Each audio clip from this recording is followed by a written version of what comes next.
It's time to make lump charcoal. Peace to everybody. I know there's not peace everywhere, but peace to everybody.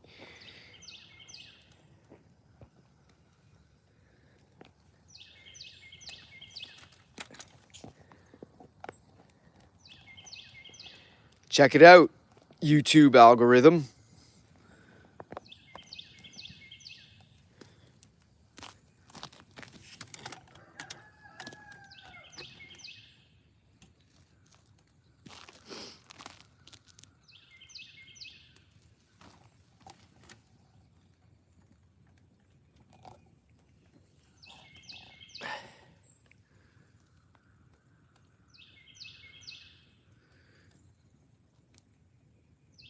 Yeah, what we're trying to do here is get the fire all the way around the base of the drum.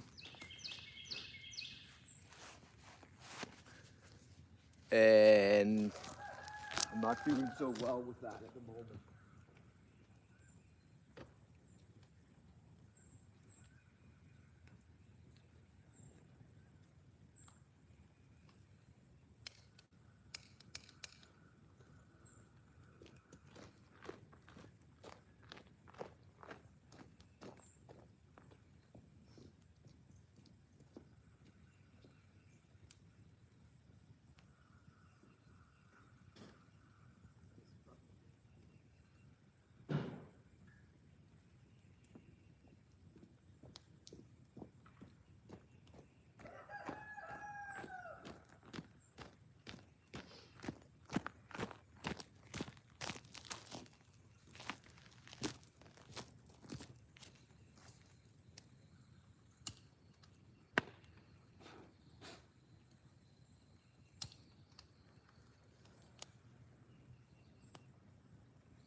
So I got a torch down here trying to get this side going.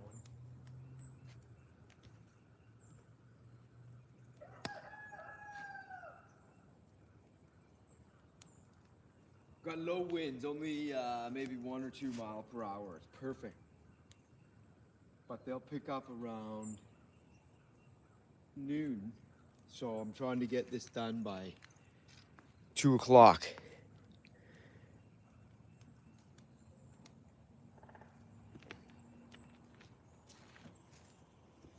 There we go. We got it going. It's going over here.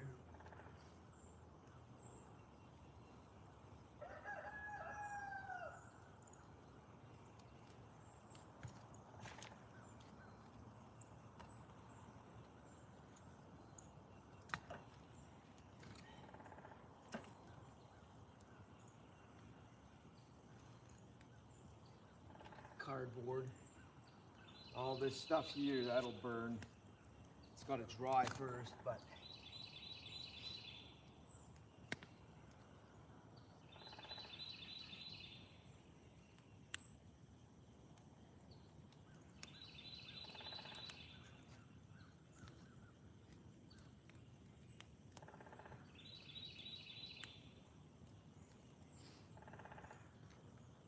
I think what I'll do is I have another bag of small kindling stuff.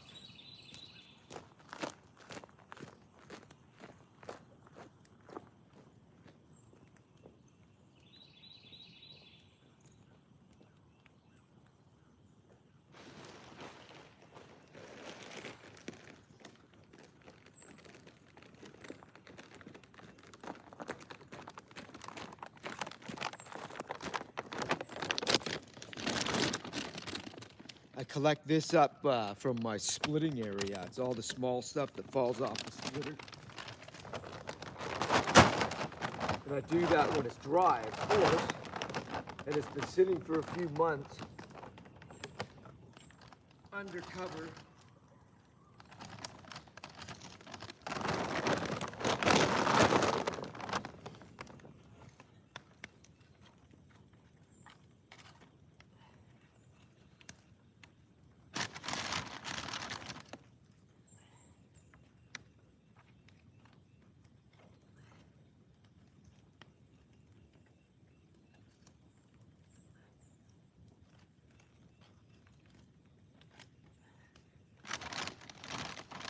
There's actually, I put a little bit of starter fluid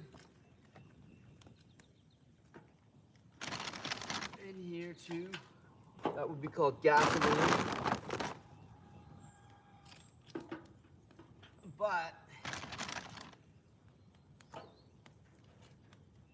I didn't want to mess around too much with trying to get it started there.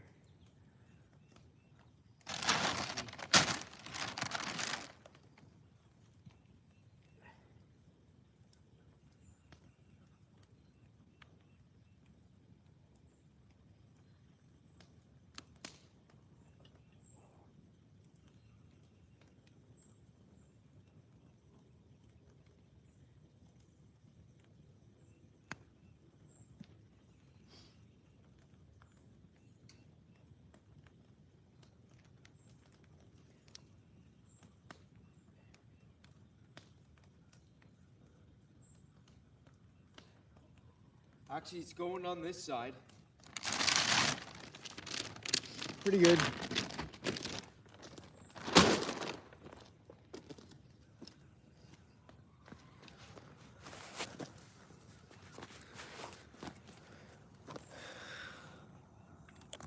So the idea here is to have a nice steady fire going around the base of the whole thing, because you need it to burn pretty evenly. And so the first hour is always a little bit trying to balance it out.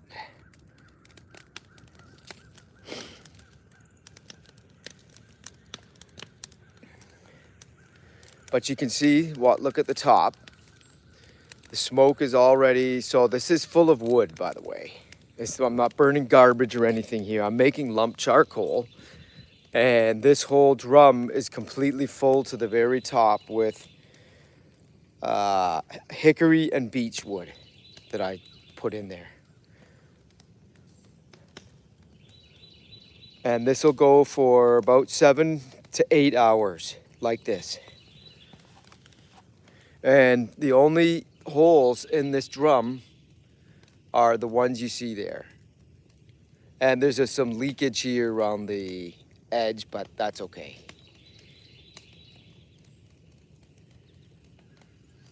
Pretty cool, isn't it?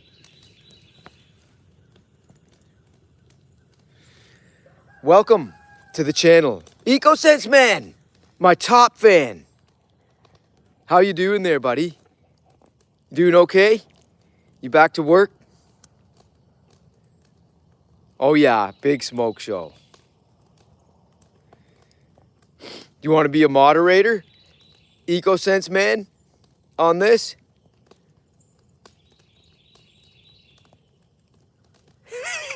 Because, you know, my fans are really out of control here on the chat.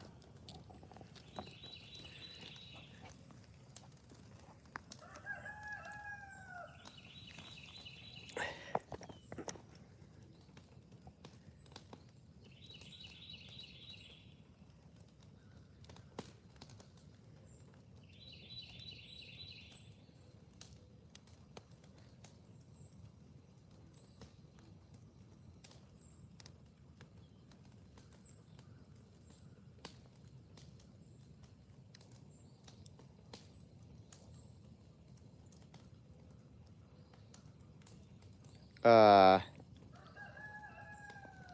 trying to see how to do that.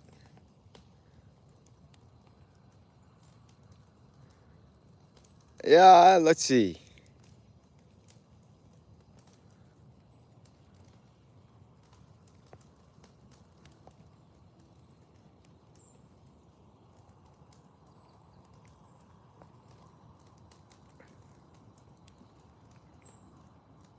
Oh, I don't know if I can do that here, EcoSense, man. I'm gonna have to go in and do it on my desktop. I just looked at the settings and it said I have to do it from the desktop. So, but I can set it for people. Yeah, I'm gonna go back and do it.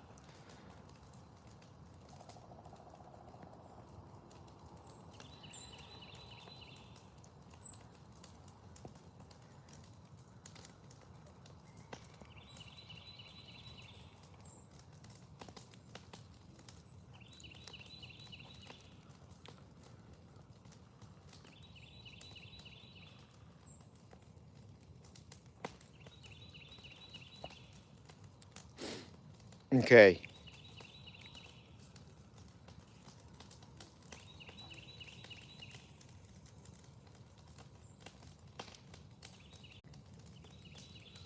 There she goes. Look at it on the other side.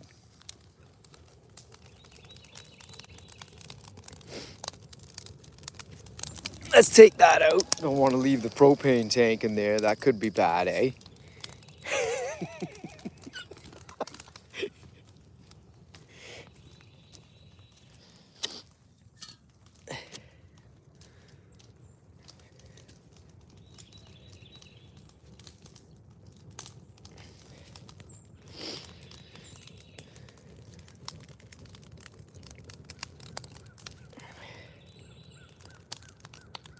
All right, now that I got it going, what I'm going to do, and I'm going to put it back here on the tripod, is bring my garden hose up so I have it ready. Right now we have really low wind, everybody. If you're wondering, you can see there's no wind blowing at the fire. It's like really still, but that's going to change a little bit later.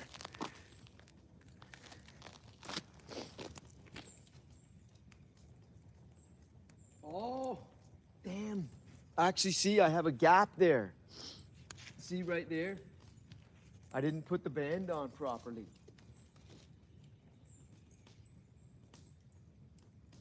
That's less than ideal. Actually, because that lets oxygen into the can, and now I can't do anything about that. Damn. Because I was putting this together in the dark.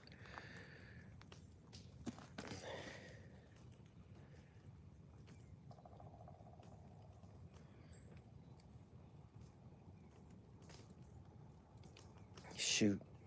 That hasn't happened to me before. I hope this works. By the way, I've done this about 5 times.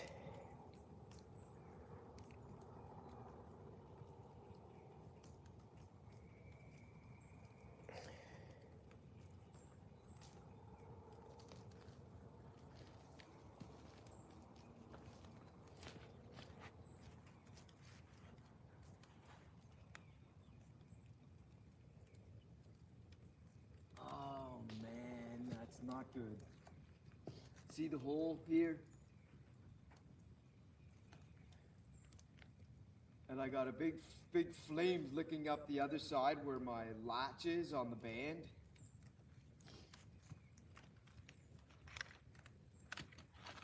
If I got a pair of leather gloves, I might be able to fix that if I can.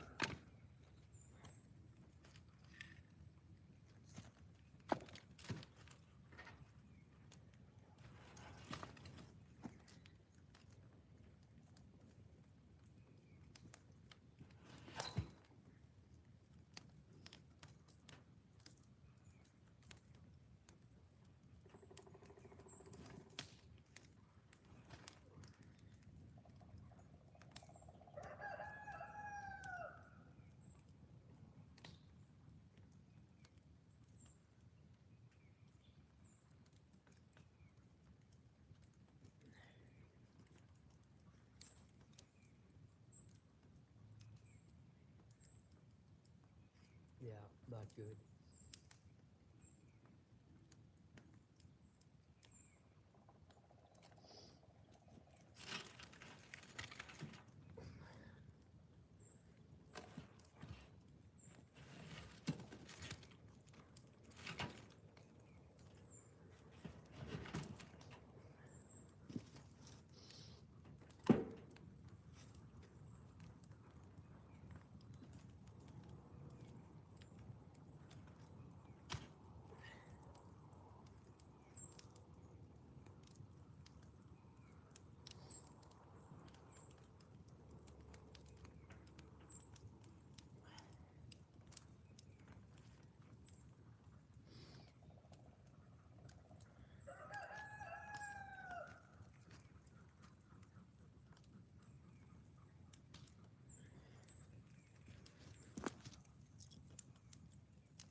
Okay, well, we live and learn, don't we?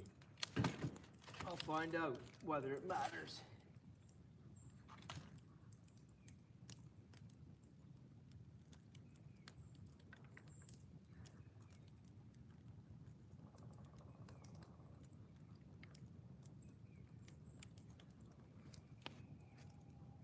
You're gonna see smoke once the wood inside starts really cooking.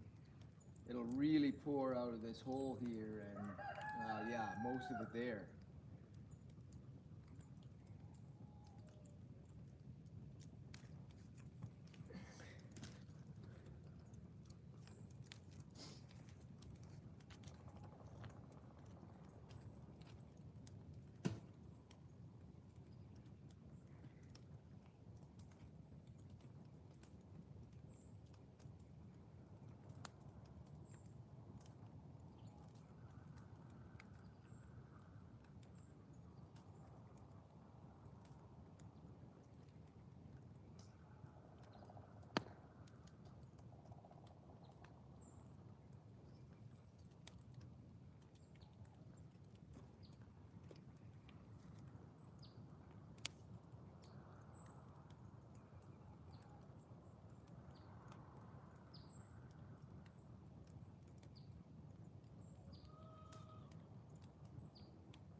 So the main reason we want it sealed better here, you see I messed up, it's got this band here that keeps the lid on, is we want to try to keep the heat in.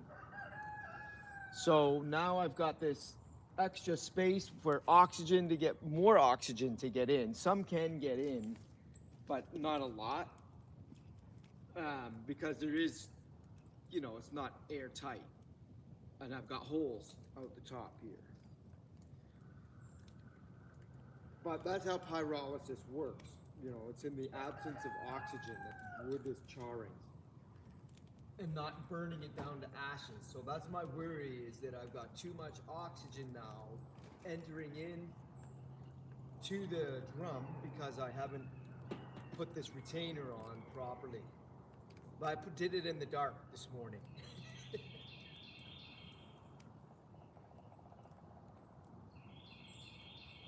And it's really difficult because it's kind of rusty. So it was hard to pull the band tight.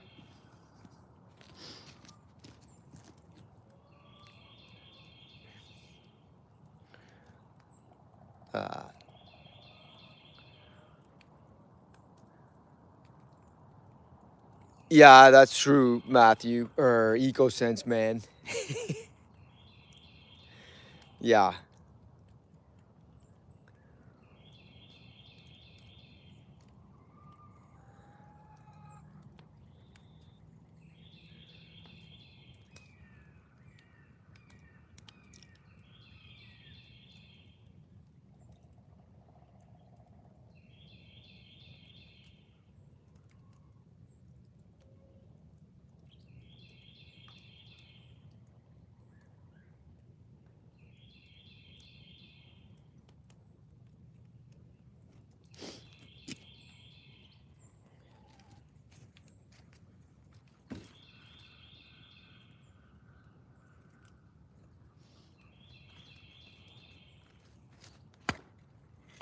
Widen this out a little bit here.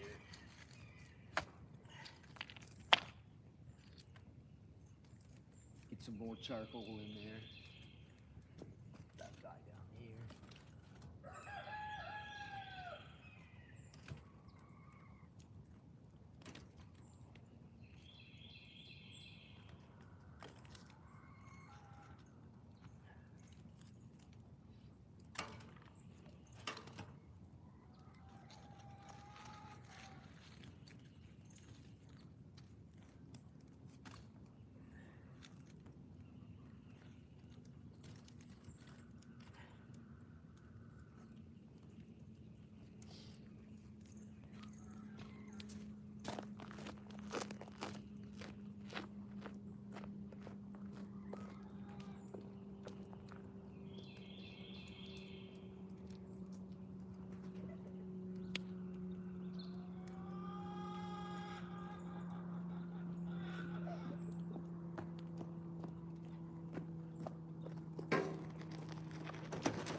cardboard the other day here, so that's what this. Some of this is wet stuff.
Alright, still need some, I need some fire coming on this side here.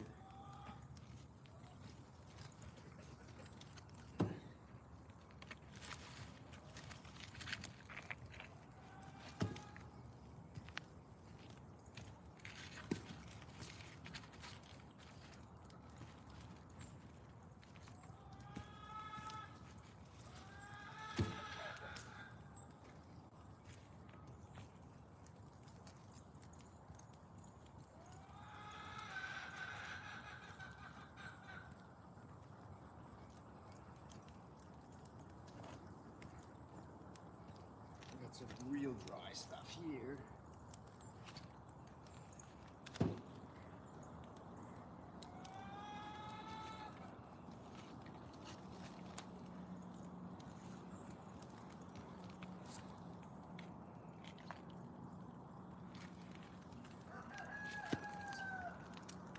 This.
Yeah, methane. I've seen people do methane recovery. Carmen, it is pretty interesting. Yeah. What do they call? Yeah, it's reusing what's coming off the top. I've seen some really. They're not actually that complicated either. It's you can collect it and burn basically the volatiles coming out the top.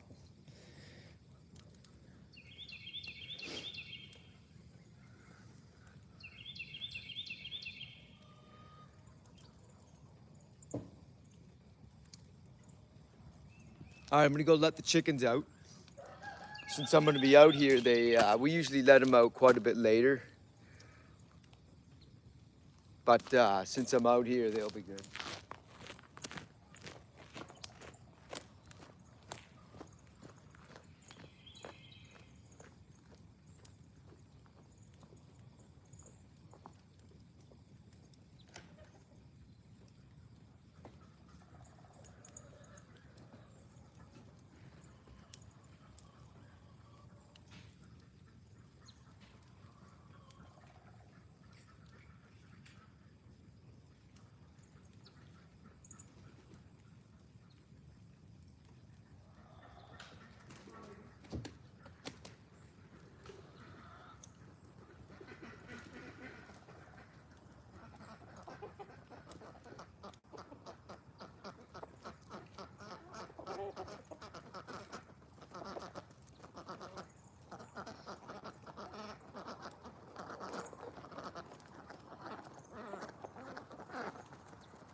The fire's coming around now.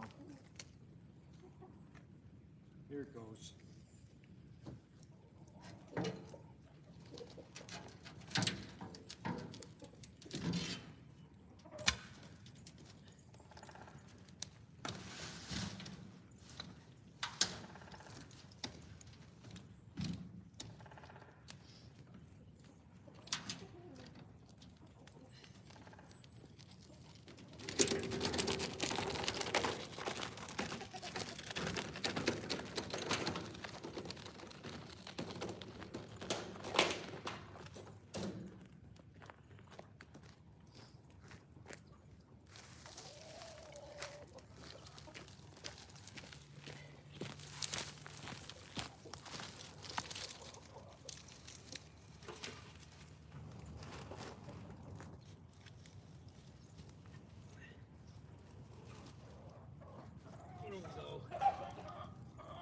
Some garden biomass there.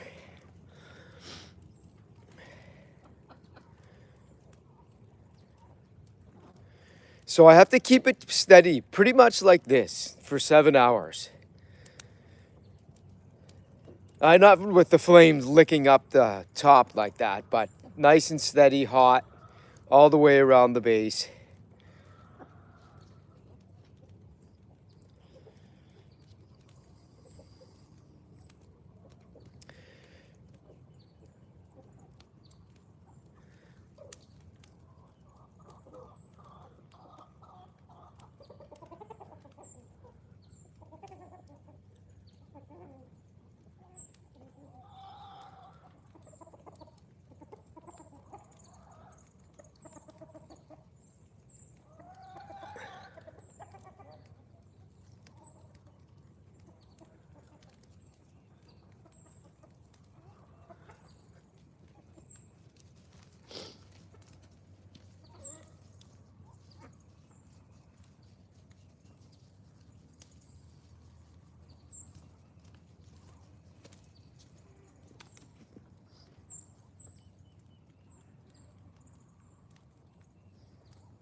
Yeah, she's coming around here now, this side.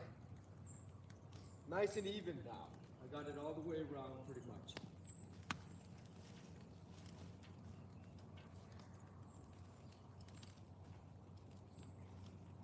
Okay, next step is to get my hose a little closer here, just in case.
Yeah, she's going pretty good now.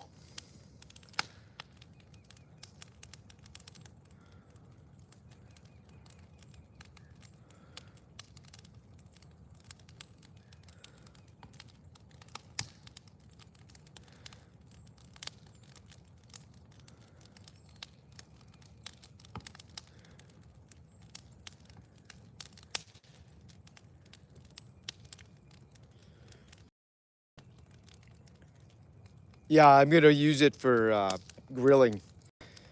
I have a big green egg.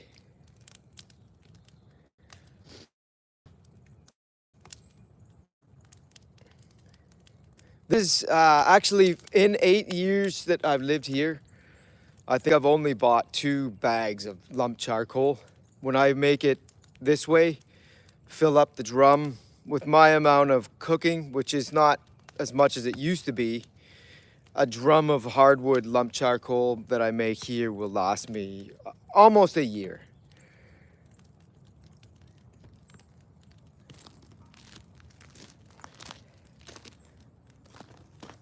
For most people that are real, using their ceramic cooker or they're grilling with lump charcoal every weekend, this would, of course, it's not going to last you that long. I'd be making it a lot more often, but.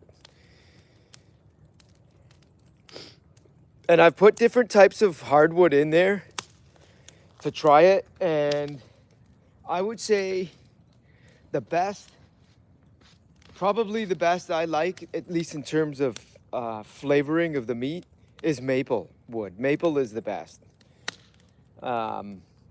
Hickory is also top notch. It's a little harsher, but in terms of the taste, but that's traditional for what most people use. But I mean, smoke is smoke. Don't forget, folks. Like, it's funny, even though there's like a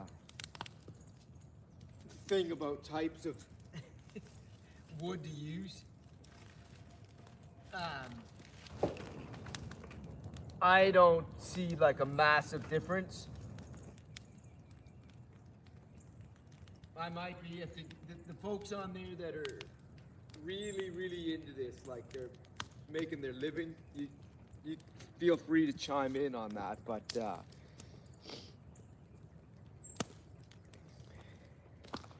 so in the drum there is hickory and beechwood. Oh yeah, hickory and beechwood. That's what it is, nothing more. Mostly hickory, it's about 80%.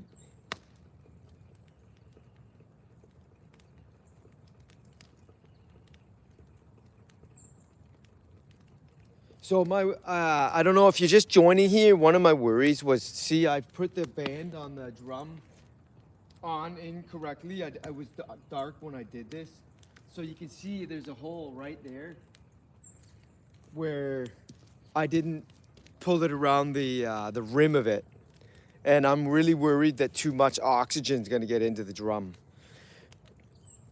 Be pulled into that crack there, and then you've got exhaust gas which is going out the top holes there. You see where it's hovering on the surface there? That's the exhaust.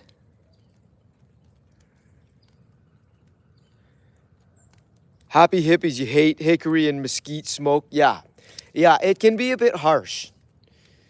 Now when you're making lump charcoal, that's a little bit different than when you're putting just the chips of mesquite or hickory in. Because I've burned off a lot of the volatiles from the hickory. But why I like it is because it's a very dense wood. So when you're making lump charcoal, you're gonna have a lump that lasts longer. So if you're doing like a 8, 10, 14 hour low and slow for Boston butt or something like that for pulled pork, the harder and denser the wood, the better for cooking on.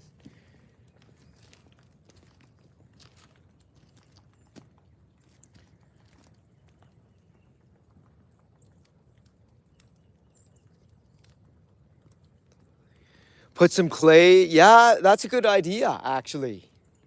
Although I don't know, maybe I could try that when it burns down a little bit.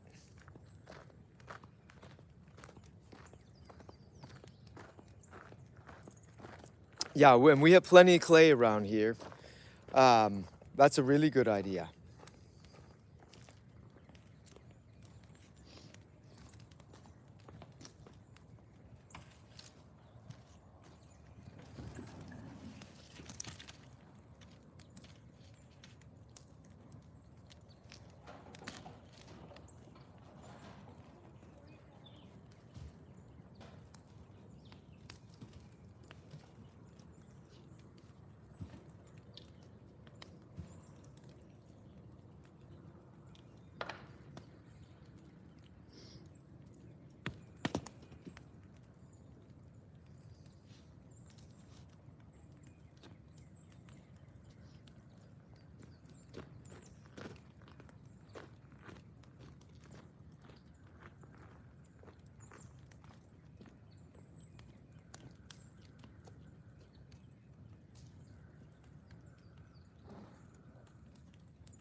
Got it ready just in case for later when it gets wind is supposed to pick up around noon to 7 miles per hour. And by then the area around here will be quite a bit drier. Right now we have a lot of dew. But we're also in a little valley, so we're pretty sheltered here. All right, I'm gonna go see if I can get some clay. That is a really good idea. Whose idea was that?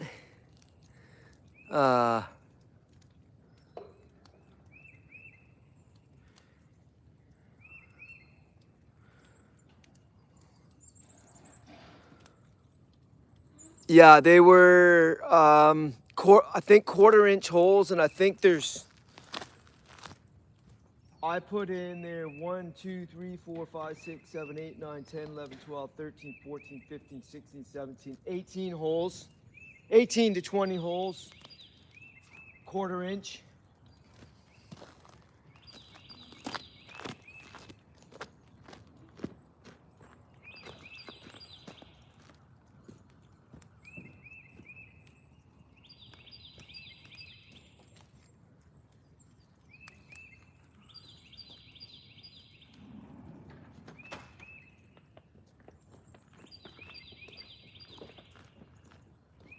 Do you feed the chickens? Yeah.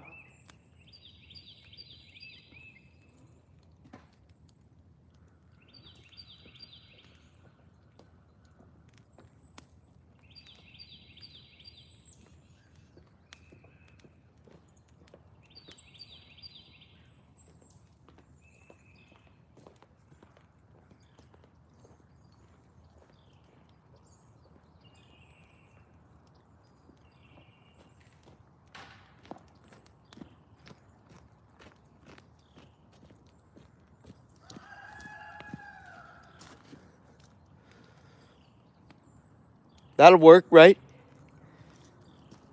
Maybe it's not sticky enough. I don't know.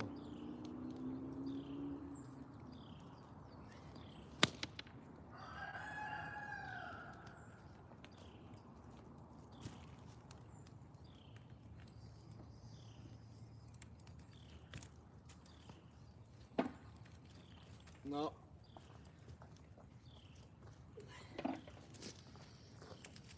Might have to make it into some mud here.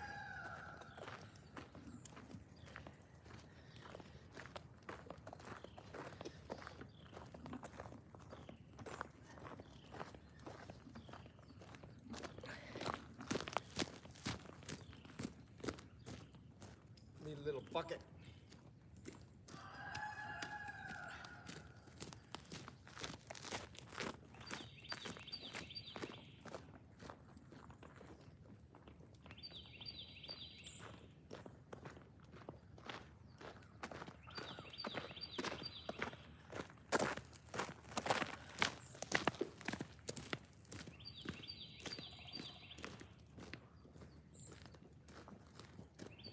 You going to the house, honey? Yeah. Can you turn the water on?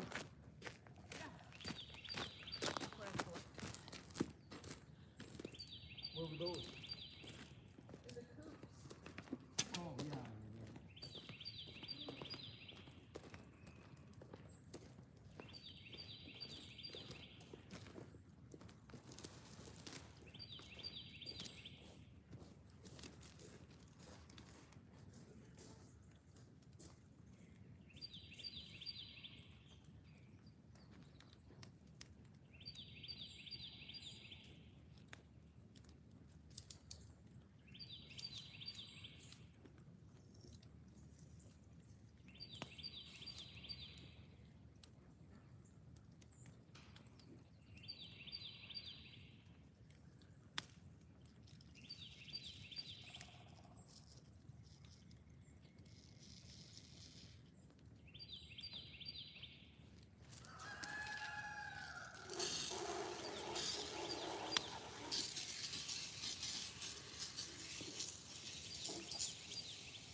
Ah.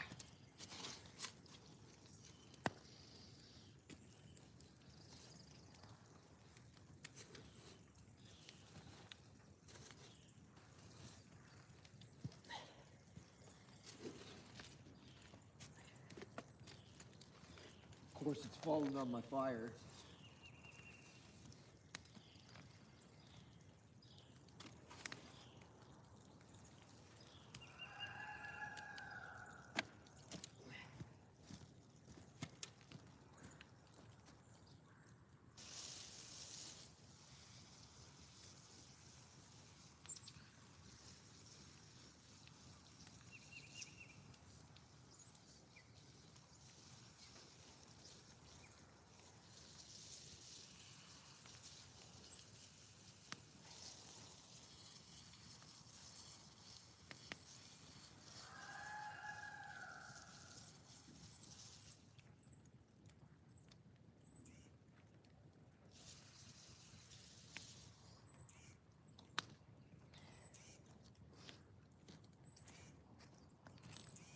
That might help. I closed most of it up.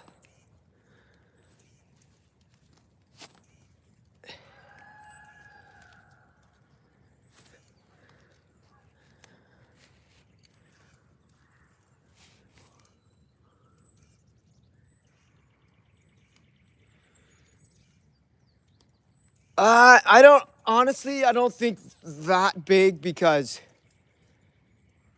yeah, I don't know. That's a good question for a chemical engineer. Just with wood in there, I doubt it. Honestly, not that big.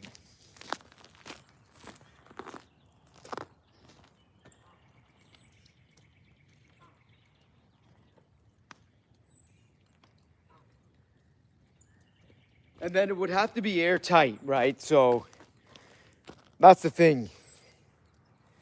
It's not airtight.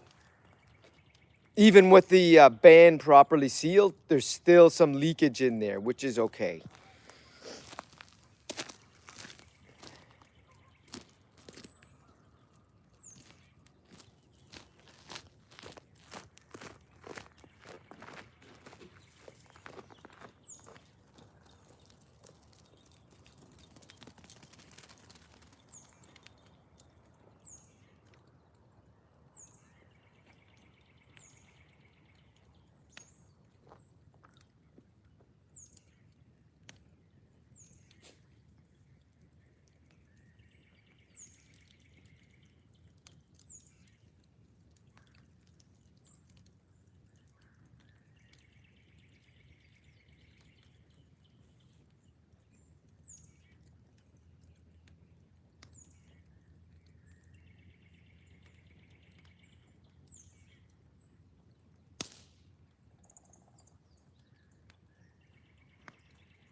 Got a new pair of dry gloves.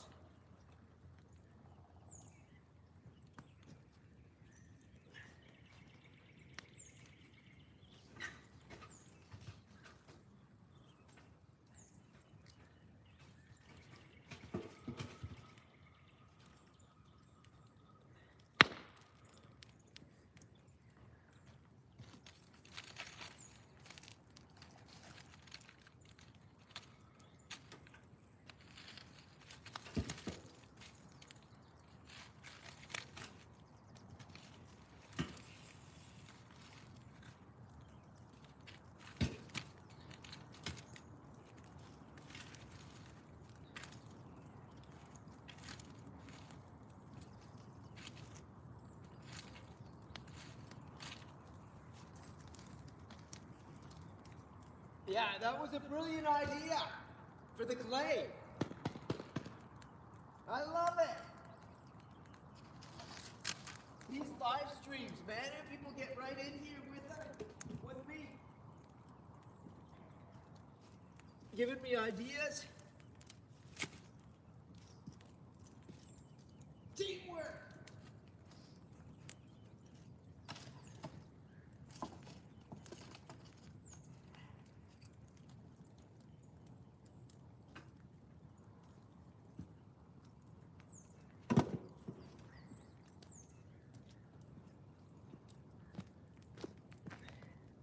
So you do need quite a lot of, uh-oh, some of my clay is falling off there.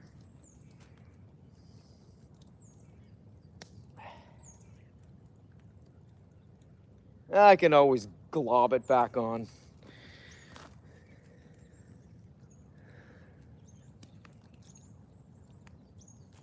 Yeah, clay is really good for many things. You're right. It's inert as well.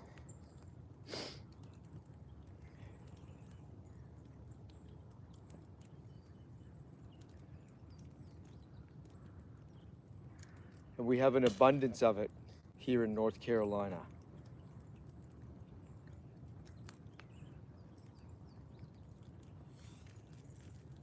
We're cooking now. We're cooking, baby.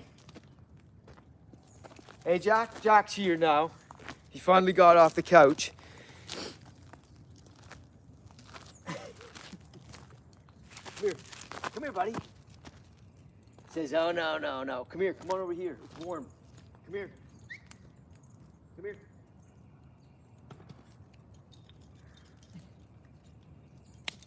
Come here.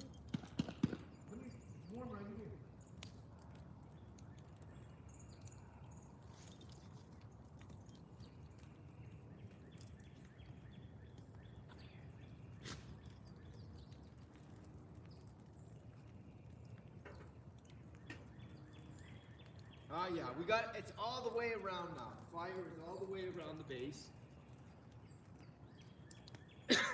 So that's what we want. You can see a lot of the exhaust gas now coming out of any spaces that I've missed, plus the holes on top.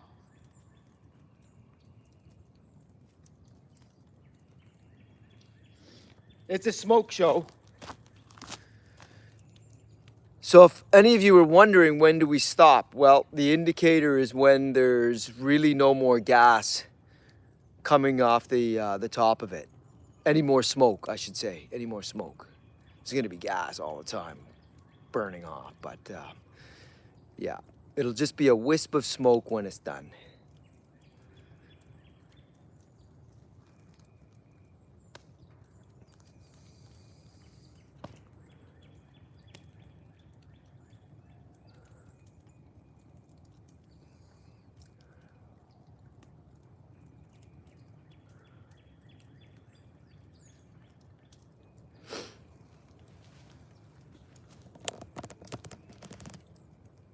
See Jack over there? Jack.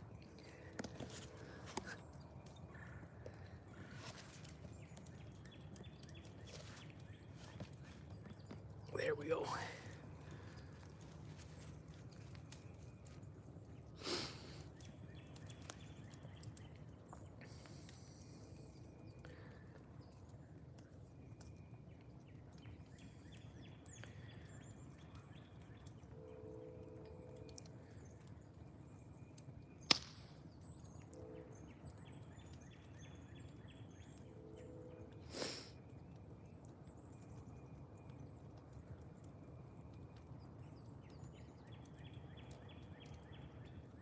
Oh yeah, it's perfect now. Nice and steady.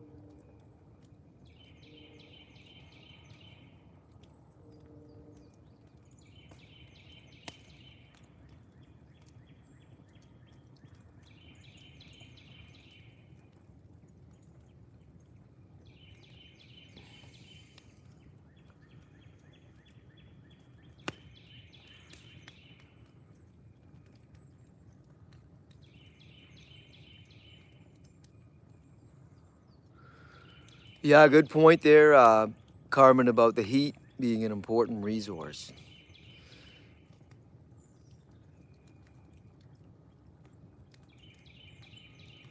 Yeah, and you know, interesting is that we often waste heat.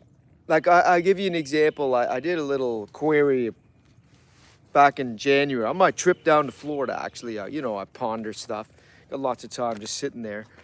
And one of the things that we, like the oil and gas industry, and by the way, I worked in petrochems for 20 years. So this is not, it's not a criticism per se, but it kind of is.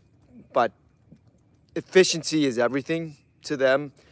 And, you know, when they're flaring off methane gas from the refineries, they that's a lot of wasted gas. Like it's billions. Actually, the reason it came to my head when I was pondering it was I have, you know, in cars they have these emissions control, and one of the things that they added back in the, I think it was the early, very early 90s, was a system in place to capture any gasoline fumes that are in the within the system and burn them off. And it's a really small quantity. It's like really tiny in the big picture. And they never did it before because, you know, emissions were not that important when we had plentiful gas and oil and to refine and to fuel. and also for the climate stuff, right?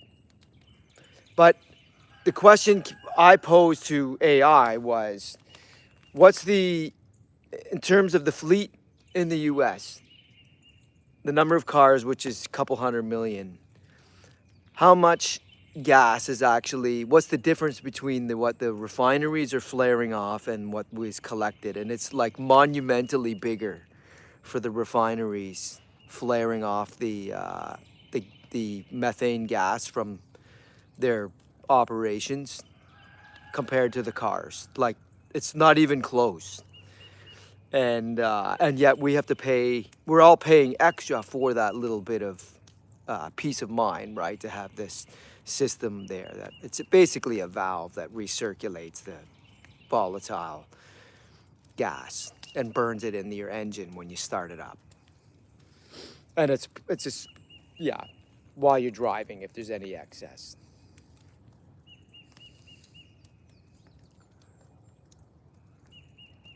You looking into it? Good man.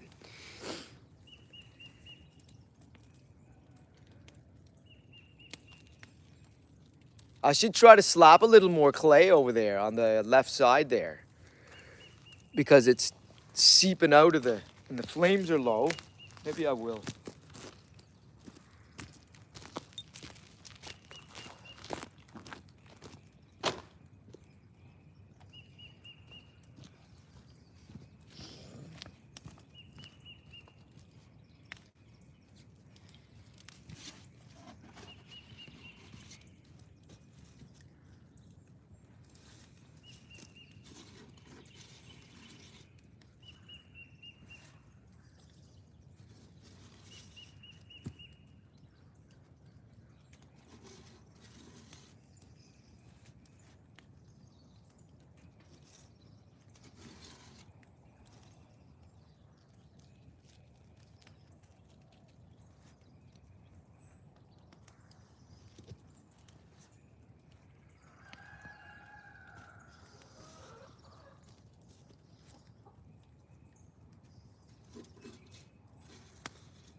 Getting hot.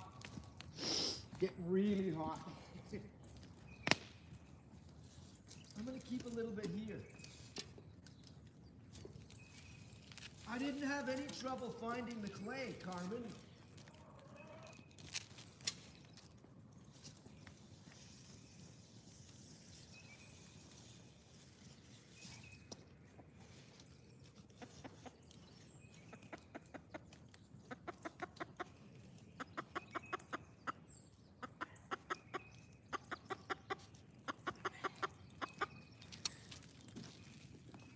There's my clay soup.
So the other thing about this is the drum is sitting around 2 to 3 inches up off the ground so that some heat can go under it as well. Not high heat, because I did that once where I had a little too high, a little too much of a gap, and it basically warped the bottom of the drum, like made it all convex. And so I had to get a new drum because it wouldn't sit properly anymore. It was all rounded. So that was a bit of a learning too. So I just keep a low, I want some heat to get under for sure, and have a little bit of airflow under there. So it's sitting on some rocks. The drum.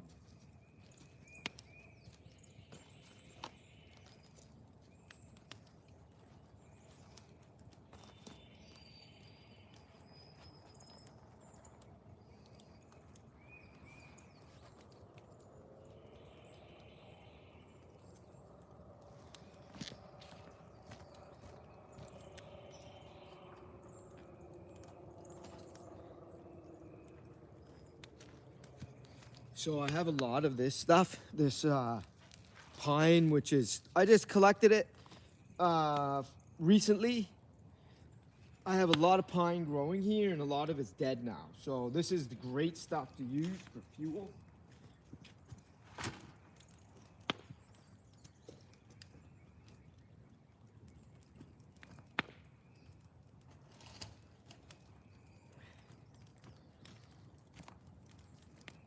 I think this was hickory, punky, but you know, decent. It's really light now because it's punky, but it's dry.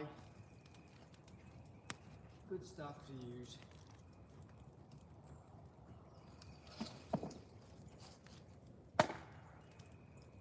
And this piece, I think, has been in. I have a little wood shed, like it's like a little tiny thing over here, for like campfires or whatever. This is probably 2 years sitting there, root rotted now, or dry rotting. So I get to recycle through some of this, or burn it off, I should say.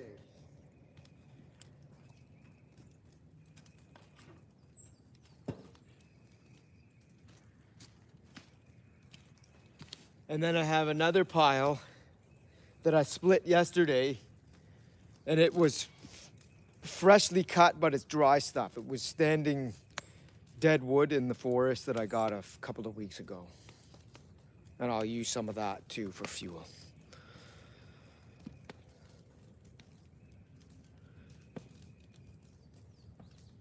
You found many good designs? Yeah, I'm not surprised. And a lot of people are pretty innovative and creative with their systems that they show us on YouTube.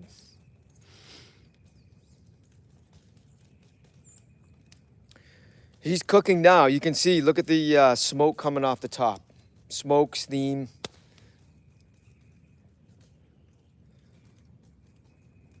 And wood volatiles.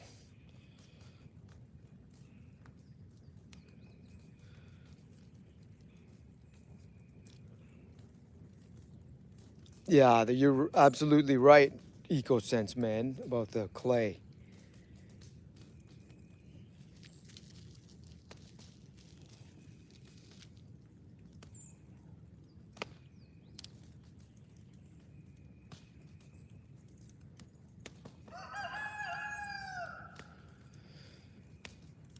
And right about now is probably a good time for me to go get another coffee.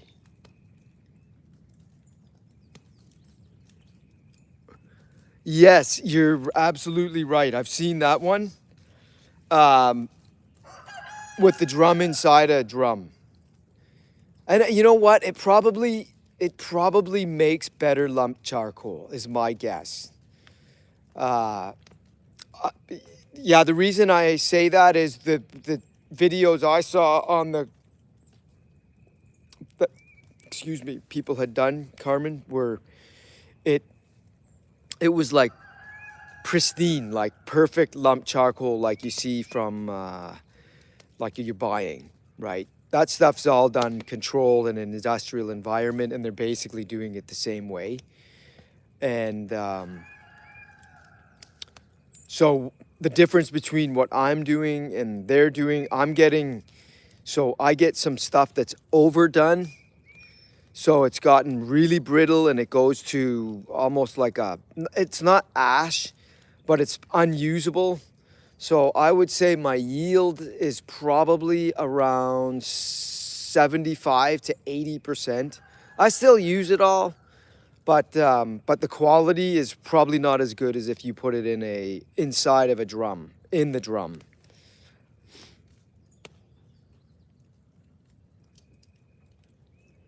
Maybe a bit better than I'm probably closer to 85% yield. I pretty much use everything. I haven't thrown anything away. I have on a couple of the burns not quite gone long enough. And so then I have pieces of wood that are not fully pyrolyzed. And so there's a little bit of, you see the wood. And what I do with that is I take and I cut it and I use them as smoker chunks. So there's always something you can do. Nothing that I do goes to waste in this process. So yeah, I'm using everything for my grilling. Now, if you were a forger, a steel forger, you could make lump charcoal for that process. And if I was doing that, I would probably do it the way that you've looked up, because there you would need really better quality lump.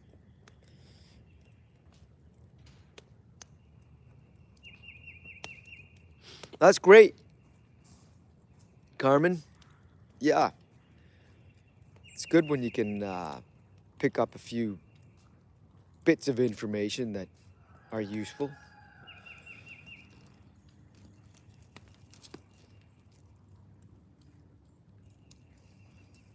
And the clay's working out pretty good, isn't it, friends? That was really good. Was that you, Carmen? I don't remember who suggested that.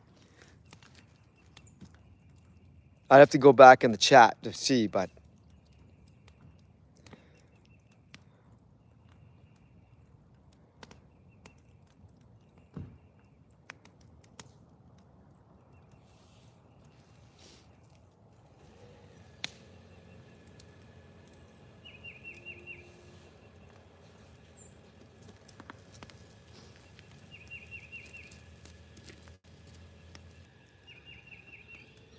I may have lost you there for a minute. I had whoops, the Wi-Fi went out.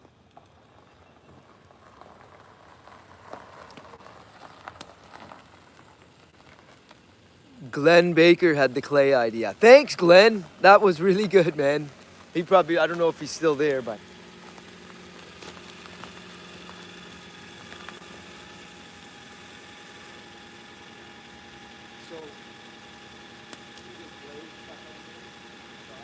So I was putting the band on in the dark and didn't see that I had left it cracked. And I don't want that. I just want the gases going portable and no air coming in, or want it seated. So someone on the live stream can slap some clay on it. And yeah, it works. It's a great idea. Hey, come here, John. Okay, go. Go slow. Go get out of the way.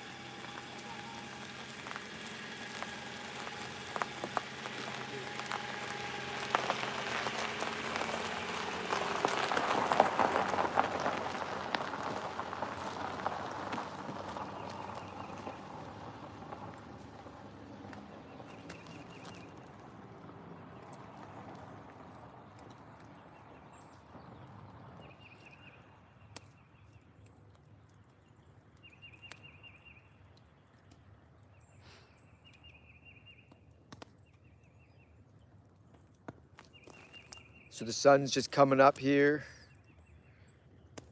for me. I mean, it's been light, but like I said, we got a bunch of trees around us, so and we're down in a little bit of a valley here, so it's just coming up over the trees. Supposed to be a nice day today.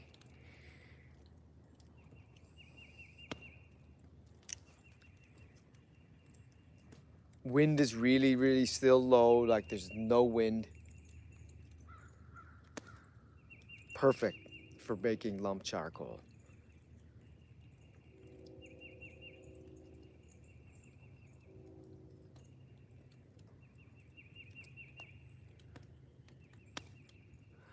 Yeah, I have 34 acres.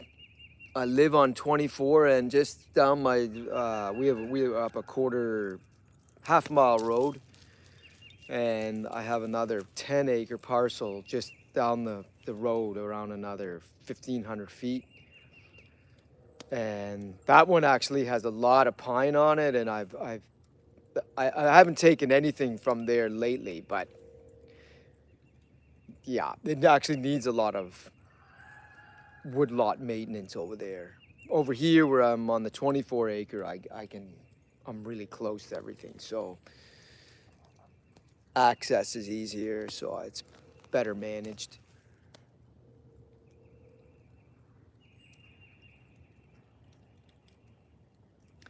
No shortage of wood.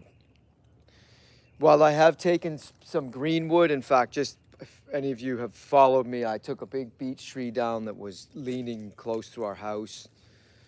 It was about a 65-year-old tree, healthy, but the branches were hanging over the roof and clogging up the gutters, and it was leaning.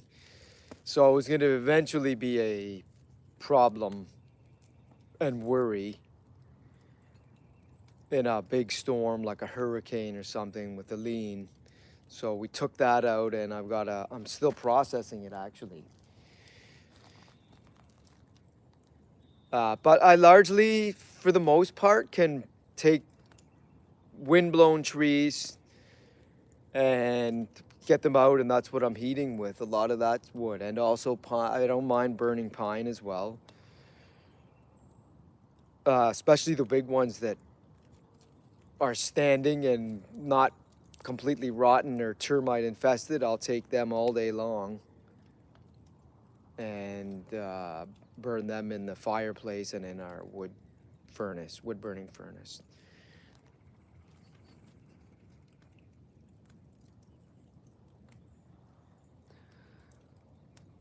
Yeah, it's you know the old saying about land, they're not making more of it.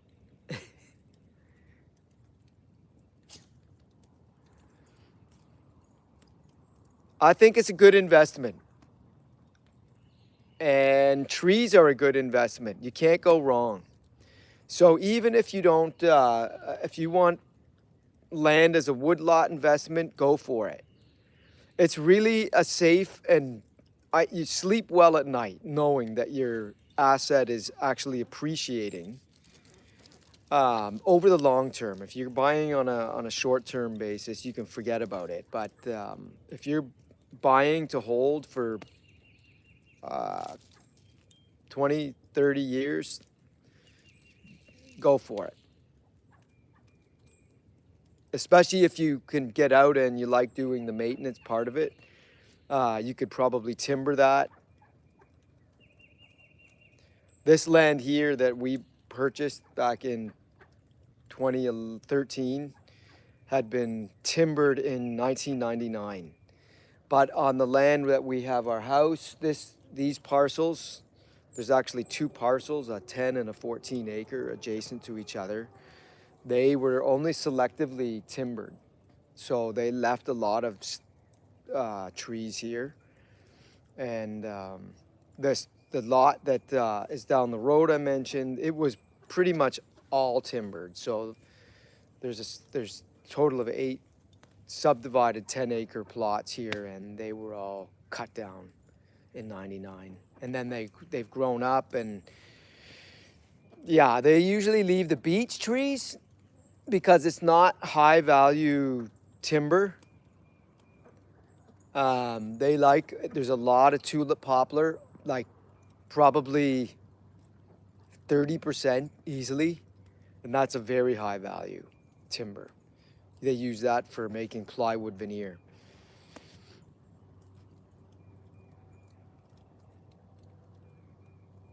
Yeah, if you're burning pine and it's dry, you'll have no problem with creosote.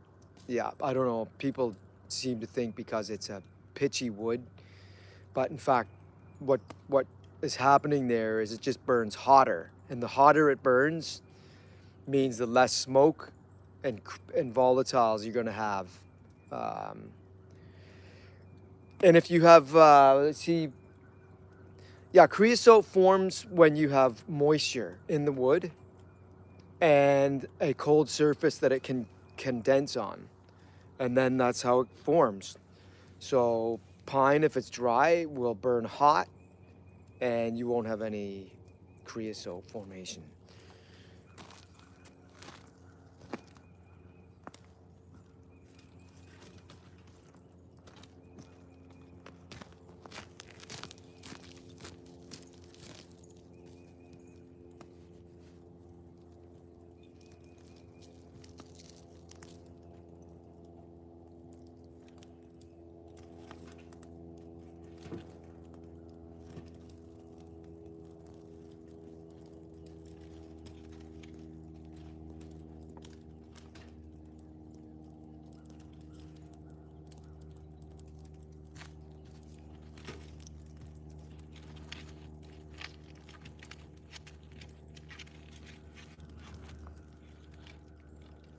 This guy, yeah, this guy's on a touch too big in terms of maneuverability.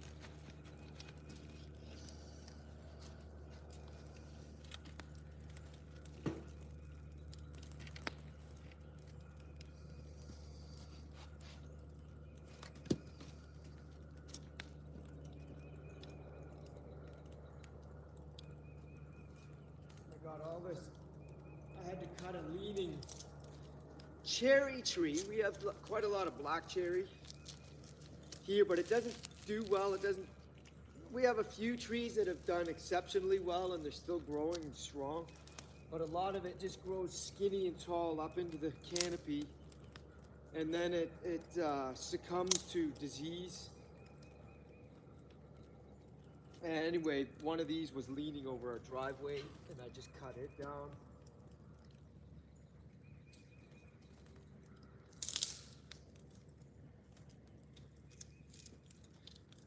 Try to get rid of some of this.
Getting warm.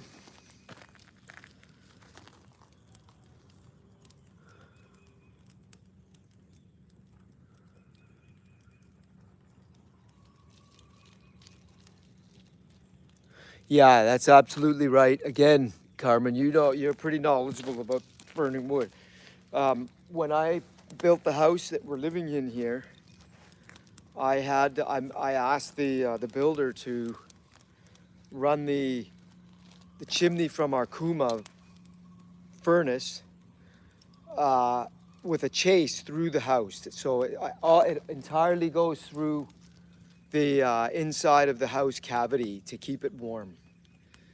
I didn't. They asked, just said, "You want to put it outside?" And I said no. So it runs up. It was a convenient place to put it.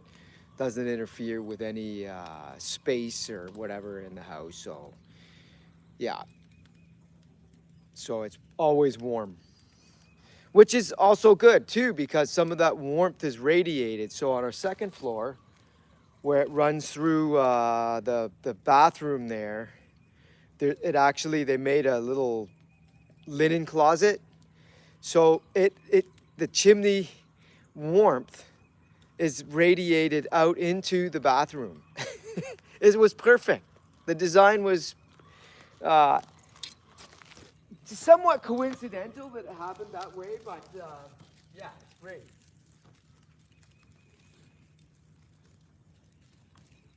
Because we don't have warm air registers that go up to the second floor.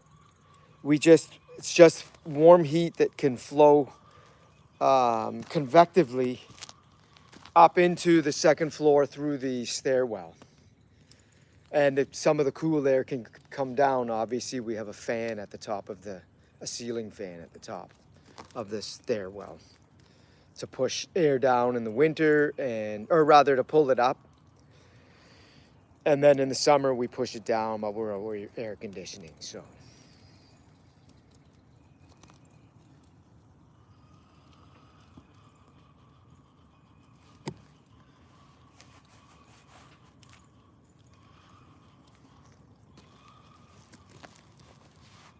So there's my little wood shed there for the campfire, and I'm gonna use all of that up because some of it was sitting there for a couple of years on the bottom, and I just keep adding to it. I'll bring from my wood pile.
You can hear the chickens, the hens,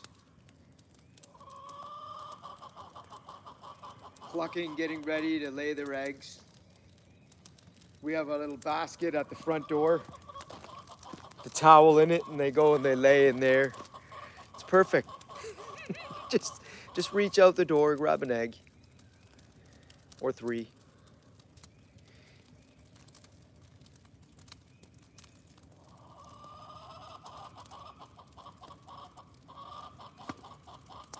You want a fireplace in your next home? Yeah, I love them. It's awesome.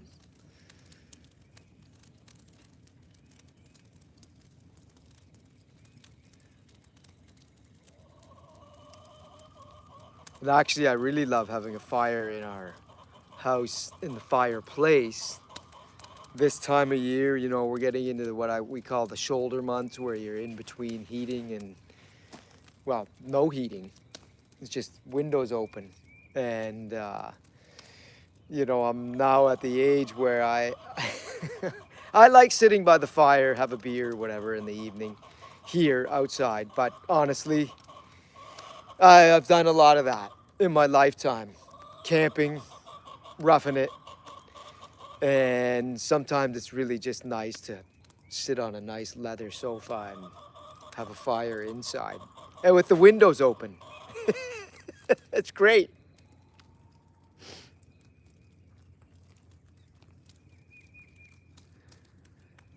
Yeah, a little bit Rudy sounds. We had the one that's actually making that sound. She was a mama last year.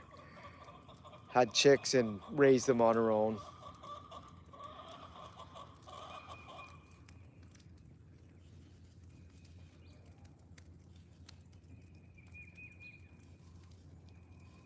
Yeah, we do the fire. We'll have a fire here in the summer too. If it's not like sweltering, but even still, we've done it, of course. Before we moved here, we bought the property 2013, and then over 5 years we developed it. We cut the trees, we cut the road, we cut the site where we have all the trees out of the house site here. And we used to come up on weekends because we only lived in 50 minutes away. So we would camp here and yeah, in a tent, and then we built a little cabin on site here and we would have a fire. It was nice.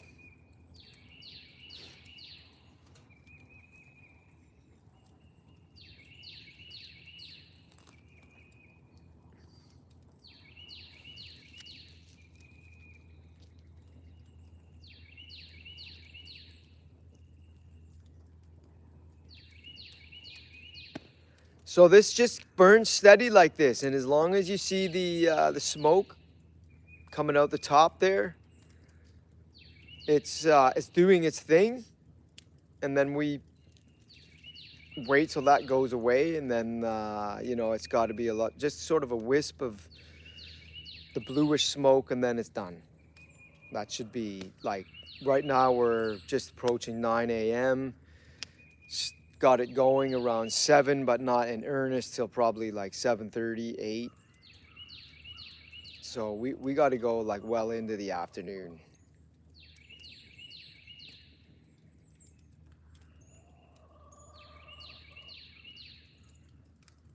So grab a coffee, like I'm gonna do, or tea. I'm gonna go get a coffee.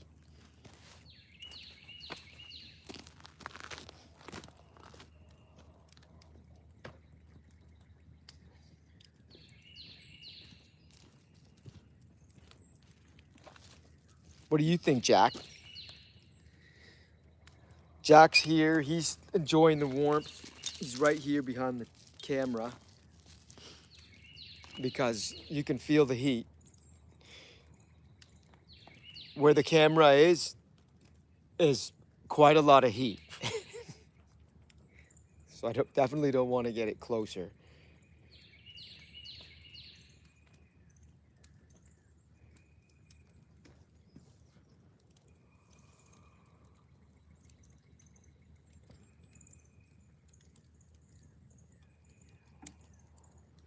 As a means of not making smoke. Yeah. Um,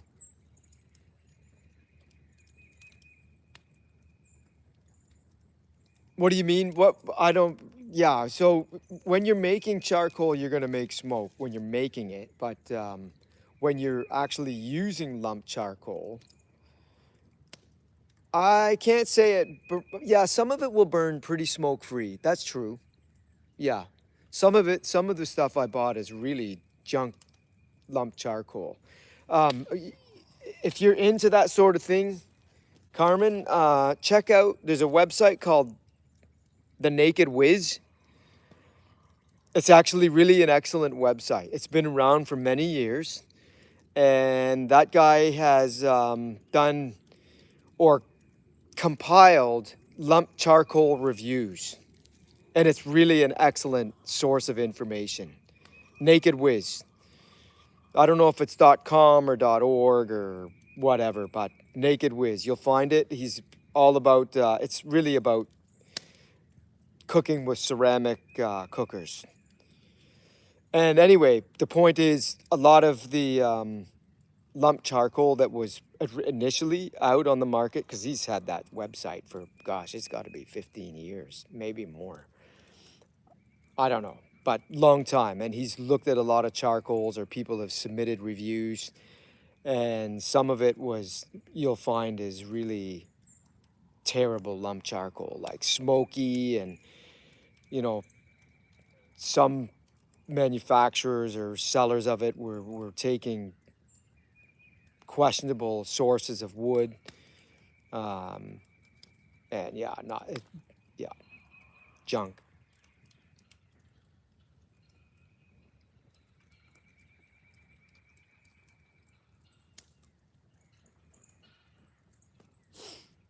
Oh, the guineas are running down the road. They're cute. I'll show it to you.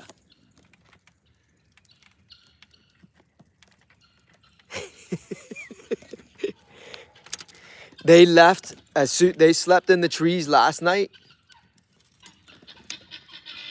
There they are. Now they're gonna disrupt the peace. I'm gonna call the cops on them. Jack said, "Yeah, you definitely should call the cops on the guineas. They're always partying and making noise."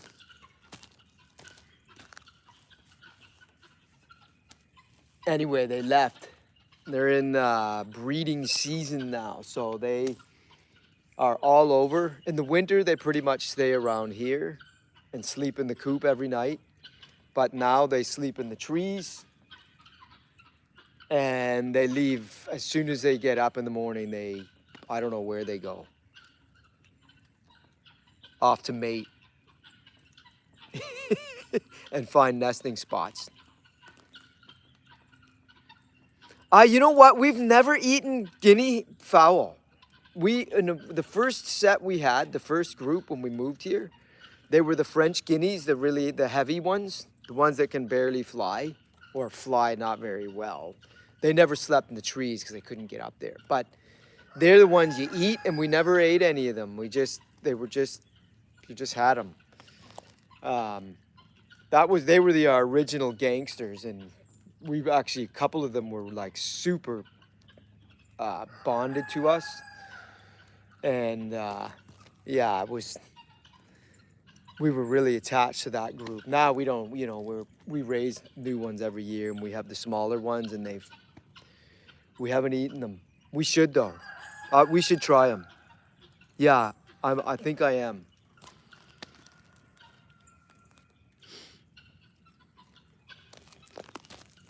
Missing out, that is.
So the nice thing is that I'm close enough to the shop that I can plug in the phone. Oh, sorry. To keep it charged.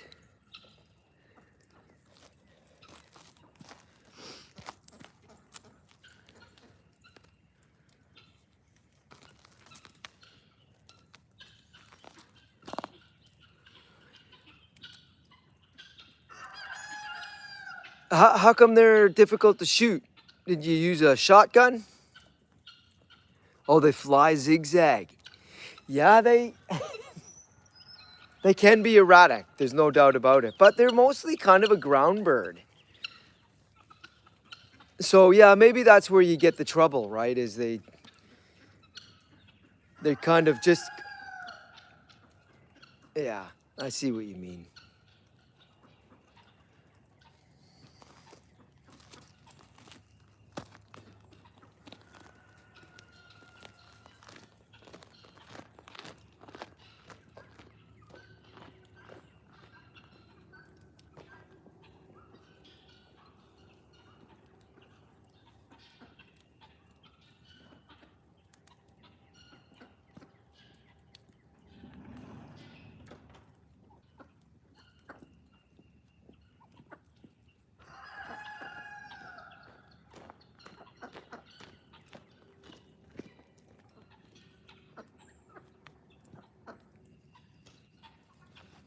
I haven't made it to get the coffee yet.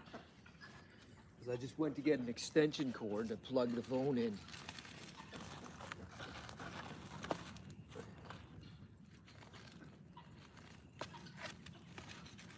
Get over there. Come on.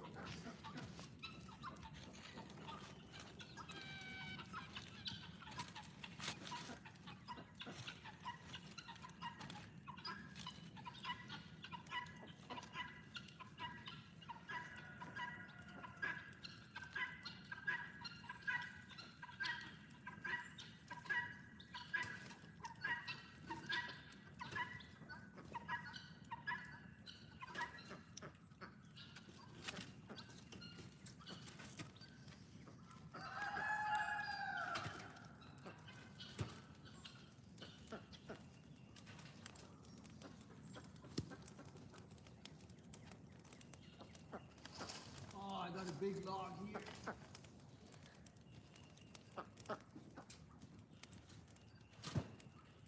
Big piece of pine, nice hard one.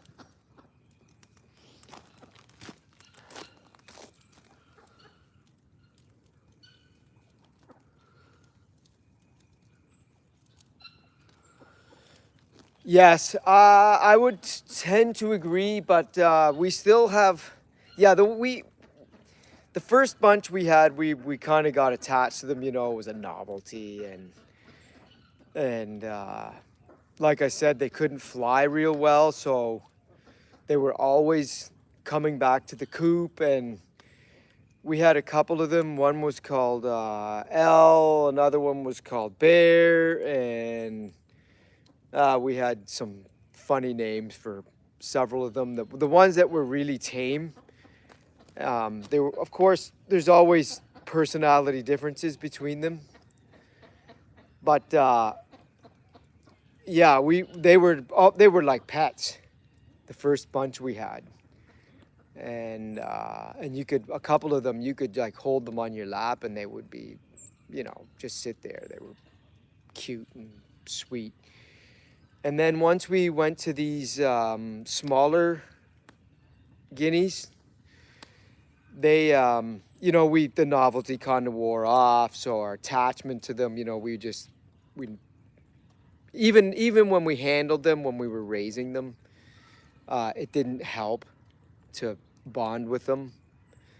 I mean, the only thing is that they recognize us as their handlers and that we're going to provide them with food. So in that sense, they're domesticated and tame, but yeah, none of them are like the original group we had where they would be happy to sit on your lap. These group, I don't even know how many we have. I couldn't tell you. I think we have around 12 guineas.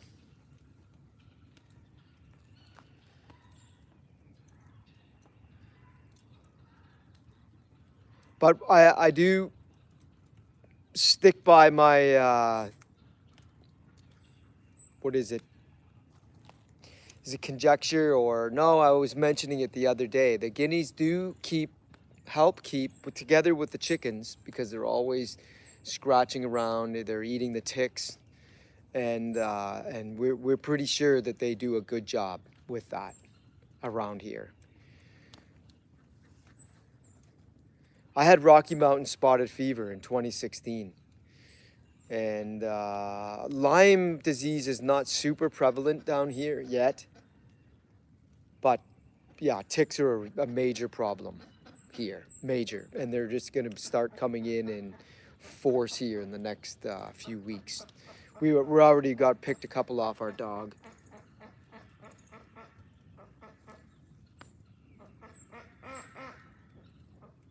Yeah, the Rocky Mountain spotted fever is, yeah, you don't want to get it. Actually, you don't have pain associated with that. It's really interesting. I've actually had ehrlichiosis.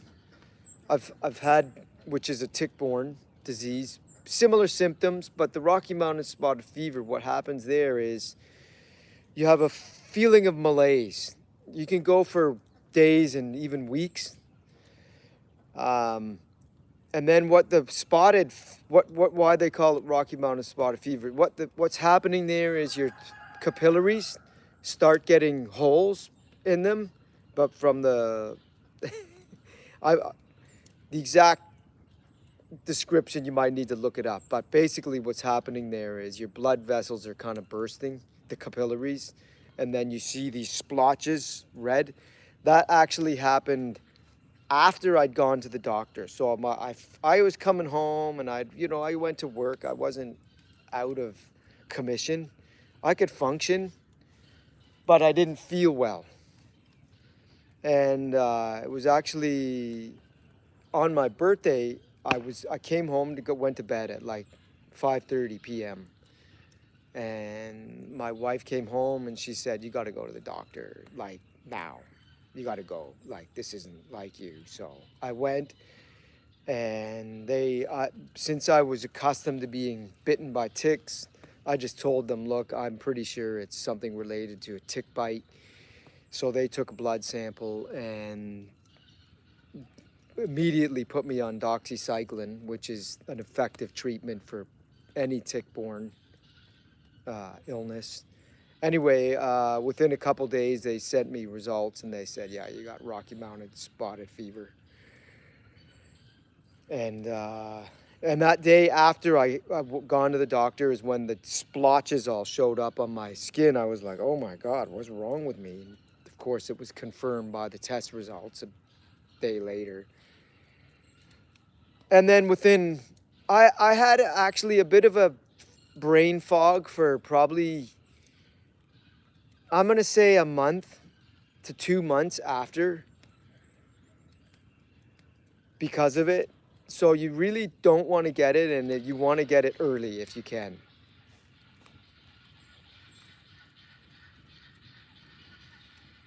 Yeah, it sucks. Yeah.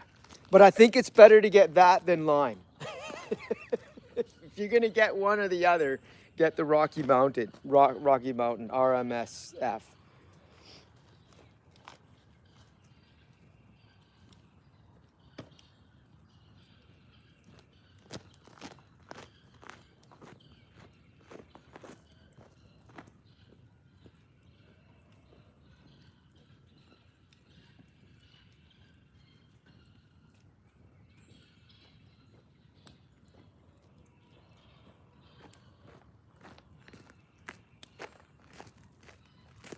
All right, now I'm really going to get the coffee. Thanks for the likes, everybody, and appreciate you joining. And if you like the content, go ahead and subscribe. If you don't, no problem. It's not hurting my feelings. I'm trying to monetize the channel. I have a goal for myself to do that, and I'm getting a little bit closer to the requirements to do it. And yeah, YouTube is, I think subscribers matter, but not as much as the watch time. So yeah, it's a side gig for me. Yeah, doxycycline is an antibiotic and not getting bitten. Yeah. Yeah, that's hard to do though when you're like living in the thick of it.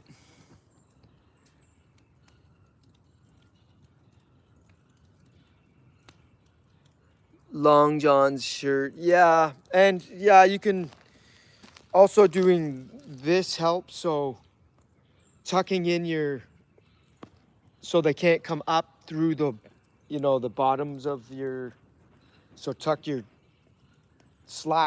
trousers into your socks or your boots. That helps. And also putting on an insect repellent will help a little bit as well.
Oh, we got a smoke show now, don't we?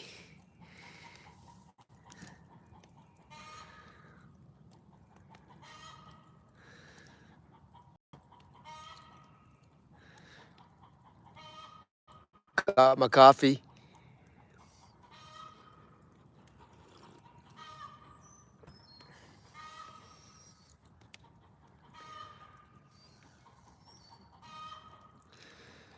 Hey, Jabulin.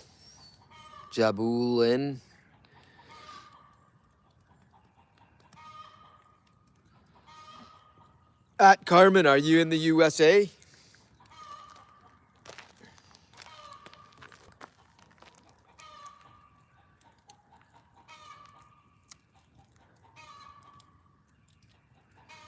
Uh, Jabu.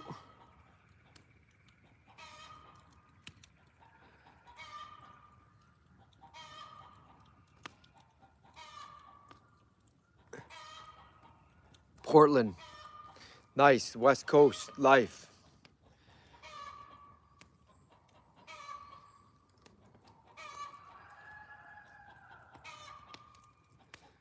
To answer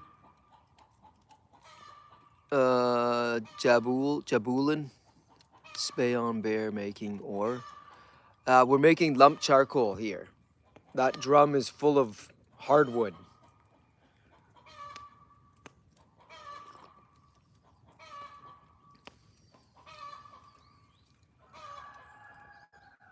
And what you see now, because we got the fire good and hot around the base, is all those volatiles being cooked off the wood. That's what's pouring out there.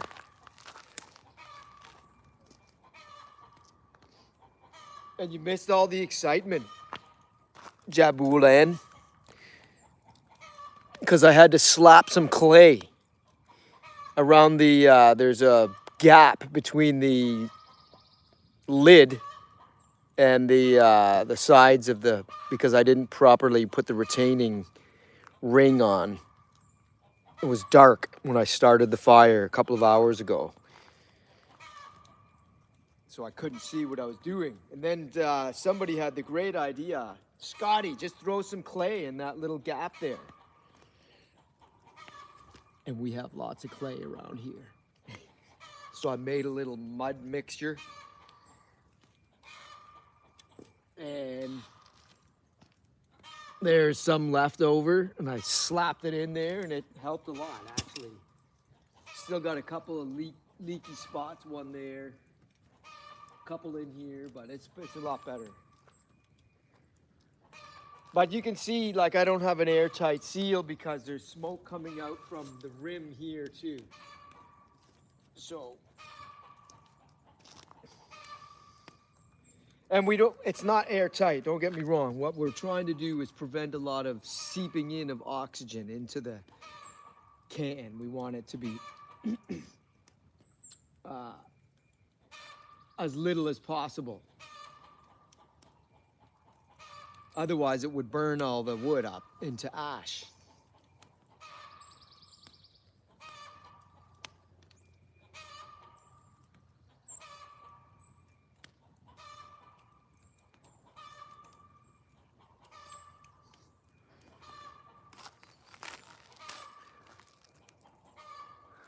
You hate Portland, Oregon? Is there too many nutters here? Yeah, I've watched the news a little bit there over the last few years, and I've never been to Portland. I lived in Vancouver for 6 years, and I loved the city. I didn't love I wasn't born and raised in Vancouver. I was born and raised in Ontario. London, Ontario was my birth city, and then I moved out there in '92. My wife did her doctorate degree at Simon Fraser University in Burnaby, and we had a great time. Like, we didn't have kids then, right? Till it wasn't till the end of when we lived there. We moved there in '92. She did her PhD work and I was working for a specialty paper company there in product development. Worked hard, did pretty well there, financially speaking. And then, and then we did a lot of camping, hiking. I mean, it's a great life, skiing. Then we had our daughter there in Burnaby in 95. And then I got a job offer down in North Carolina here with a chemical company. We were actually a customer of this company that was based in North Carolina. It's a German company, but they had operations here. And they said, we want you to come work for us. And there was very few people with the skill set I had developed working at this company in Vancouver. And in the world, like we was air-laid paper making. So it was pretty new. And the company down here in the States was like, we are thinking about getting into that business. And so they hired me, and I came down, worked for them, and worked in basically like a product development sort of function. And then, but I was pretty good at selling. And so they put me in a sales role, and I did pretty well with that. Account management, because with big companies, you got big clients, right? It's B2B. So yeah, I was doing, the main customers for our product was Procter & Gamble, Kimberly-Clark, and a host of other diaper manufacturers at the time. It's consolidated a lot since then. And so I was selling to, by the end of my tenure there, I was director of accounts and responsible for the Kimberly-Clark business there for about a year and a half, and then I left. So, and I'm still selling the same stuff now, but it's just little side stuff. Not in any big way. And it's all for non-hygiene applications that I sell the product, which is, that's actually probably more fun in a lot of ways, because there's so many different applications for super absorbent polymer. That's the stuff I'm selling.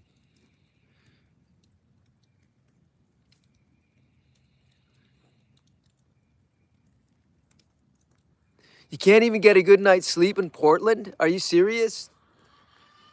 How come? Because of all the ruckus? Protesting?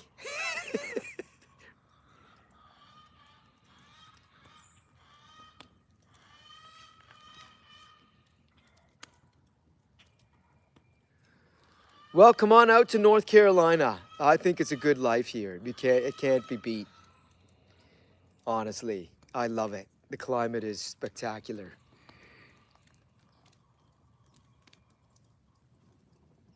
Well, you must be in are you right down in the inner city or what?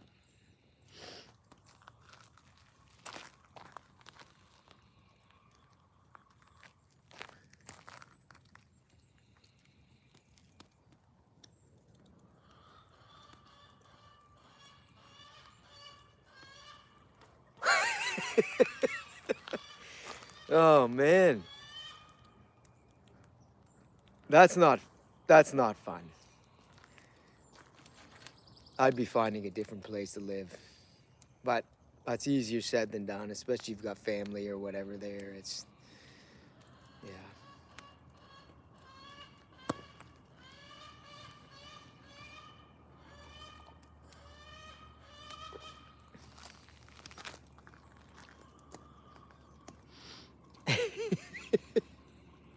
That's mine. I got a couple Henrys. Love them. Rifles.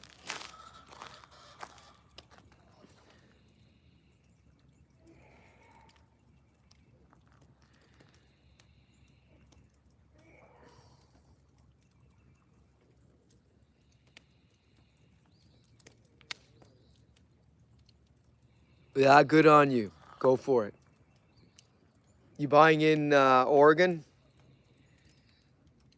Get out of I mean, it's a good life out there, Carmen. I gotta say, it's the mountains. I never tired of looking at the mountains. Man, did I ever love driving to work on a gorgeous sunny morning or whatever, and you see those snow-topped mountains.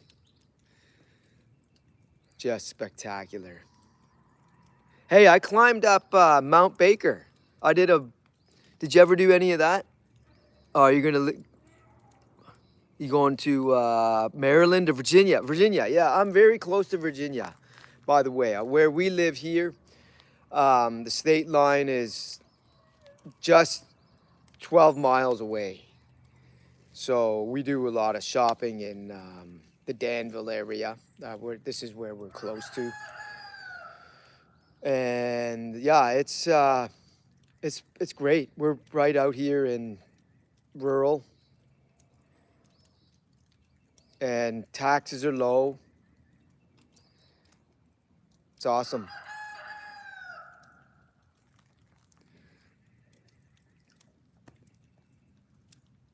Mount Hood, but never did. So I did. Yeah, mine was an ascent. You go up. It was a friend of mine. We went out together, and it was like a day thing. Well, actually, not a day thing. It was a 2-night camping trip. So we got to the base camp on a Friday early afternoon, and then you go up to, well, you park there, and then you go up to a base camp, which was about a 2-hour hike up, and you're in these subalpine, and then you're basically the climb is up the glacier there. And then the next morning, so the Friday you get there, you set up camp, and then the next morning, Saturday morning, they give you some training on how to use the crampons and ropes, a little bit of ropes, because you got to go near some crevasses. And then you start actually the ascent in the evening. Like, yeah, it was pretty cool.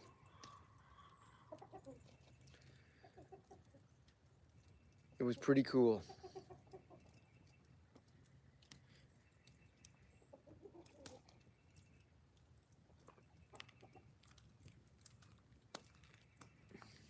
All right, got to get more fuel wood here. Keep this guy going.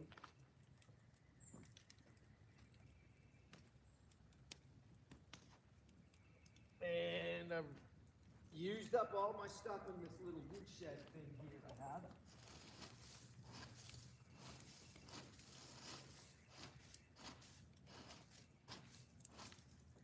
So the next thing is to go get that pine I was talking about.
gonna be a beautiful day here.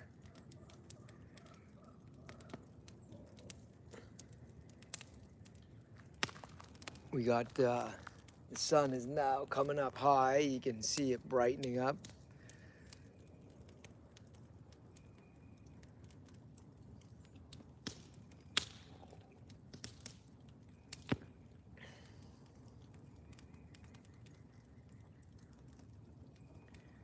Still low wind.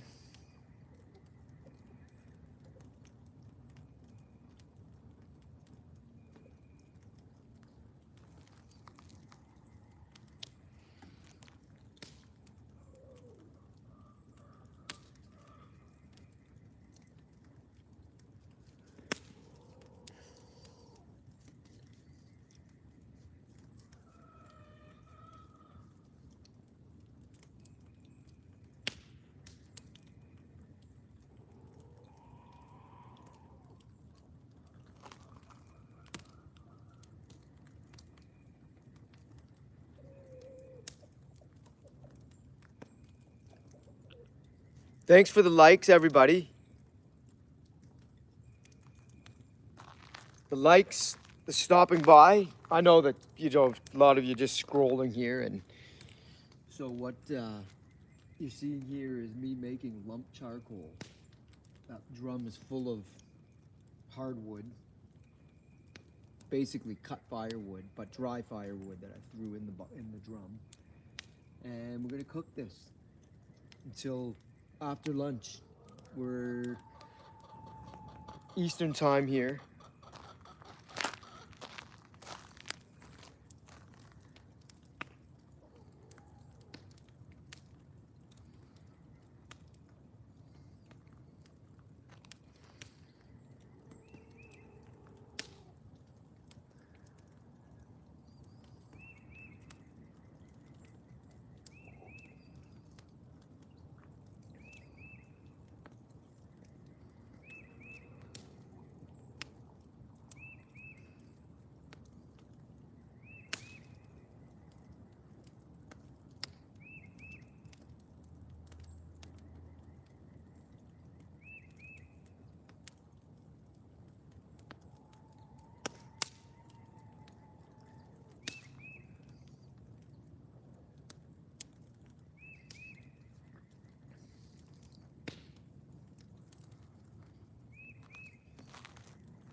She's a hottie. I'm standing about 10 feet away and I can really feel the heat coming off that thing.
I don't know if you can see it, but there's a crack there.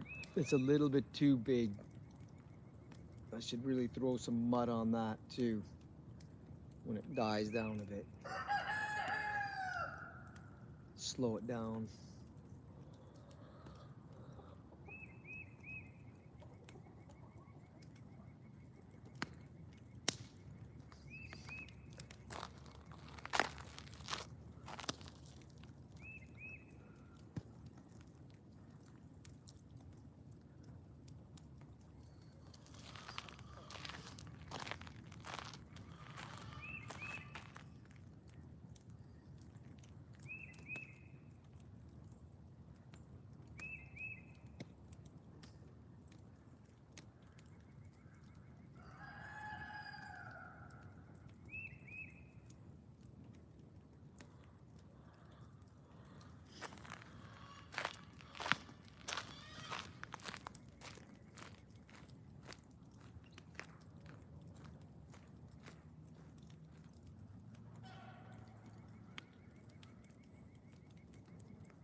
Waiting on 2 new phones. Yeah, you were up early too.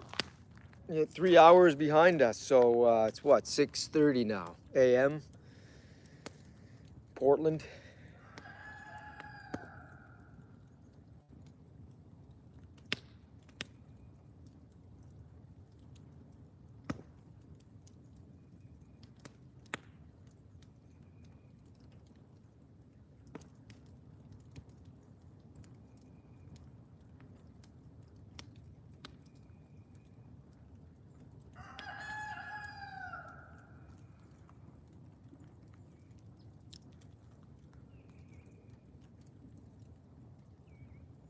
See, the winds is starting to pick up a little bit.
Uh, I, the pickup truck thing, I think I saw that.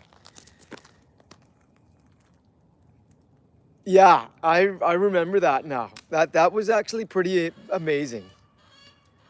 The ingenuity of some people is just blows my mind.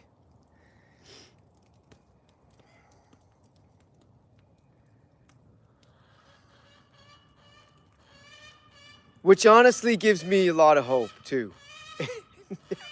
Believe it or not, in humanity. There are still quite a few people out there that will think for themselves.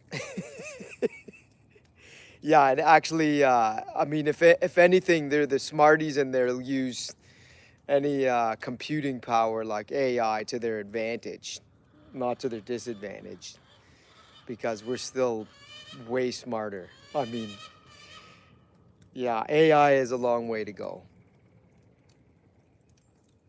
I think, yeah, I've had these discussions on live streams before. Nobody ever, it seems to, it's, it's really interesting how that's all developing.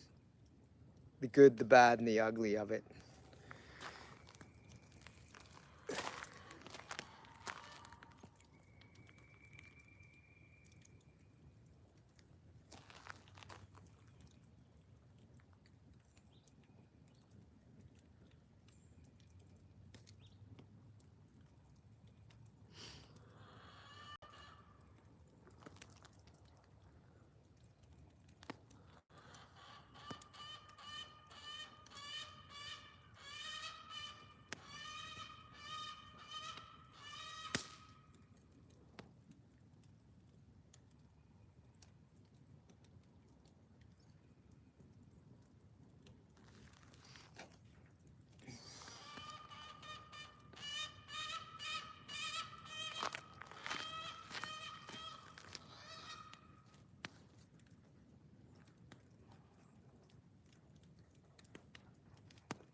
That's a good piece right there.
So you have to use a lot of wood to do this.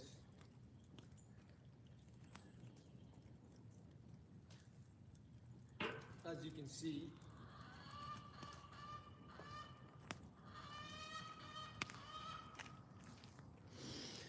So you won't be buying your local Kroger, Harris Teeter, or yeah, whatnot, firewood in the little bundles to do this. I mean, you can if you want to, but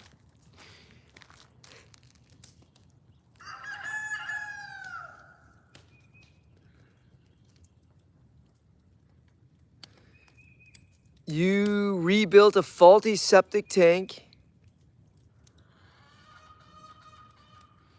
and had ideas about recovering methane from that. Wow. Wow, you got a lot of great ideas. That's impressive. Yeah, you know, when we put our minds to things, we really can figure stuff out. That's what's amazing, isn't it? Like, yeah, you can learn so much from other people as well that have different experiences.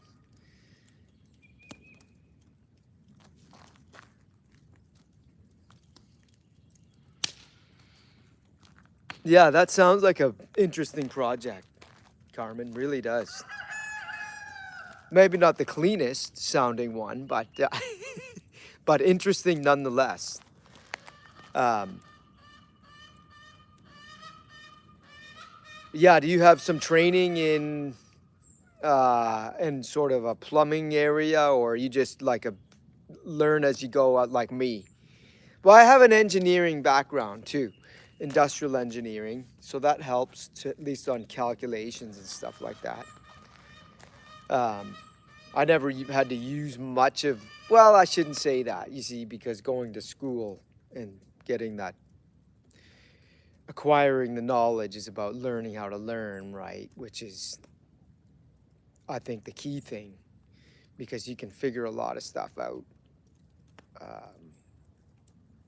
if you've got some basic training there.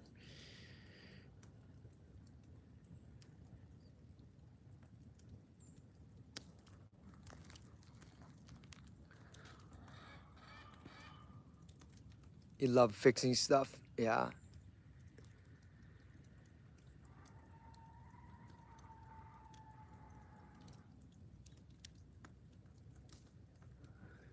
Yeah, that's good skill. You know, more people need to do trade stuff in this world. We have too few people who just want to sit behind desks. And I have a lot of, how do I say it? I, I think it's rewarding and honorable and for people to do trades related jobs. Like I feel like that's underappreciated.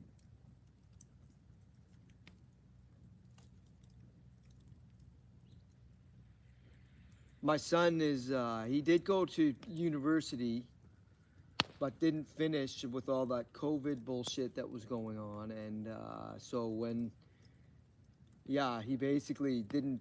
They locked him out because he wouldn't go get the vax. Locked him out of his account. Couldn't go back. It was right around 2021, and he said F it and went to work for FedEx, and he's working in their maintenance department. Been there for a while now. So I'm proud of him. And he's fixing stuff.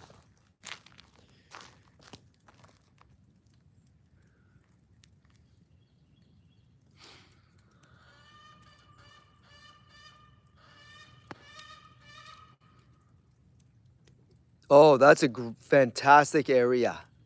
Electronics and in the medical. Yeah, very good. Yeah, you shouldn't have any problem there in this world. Not at all.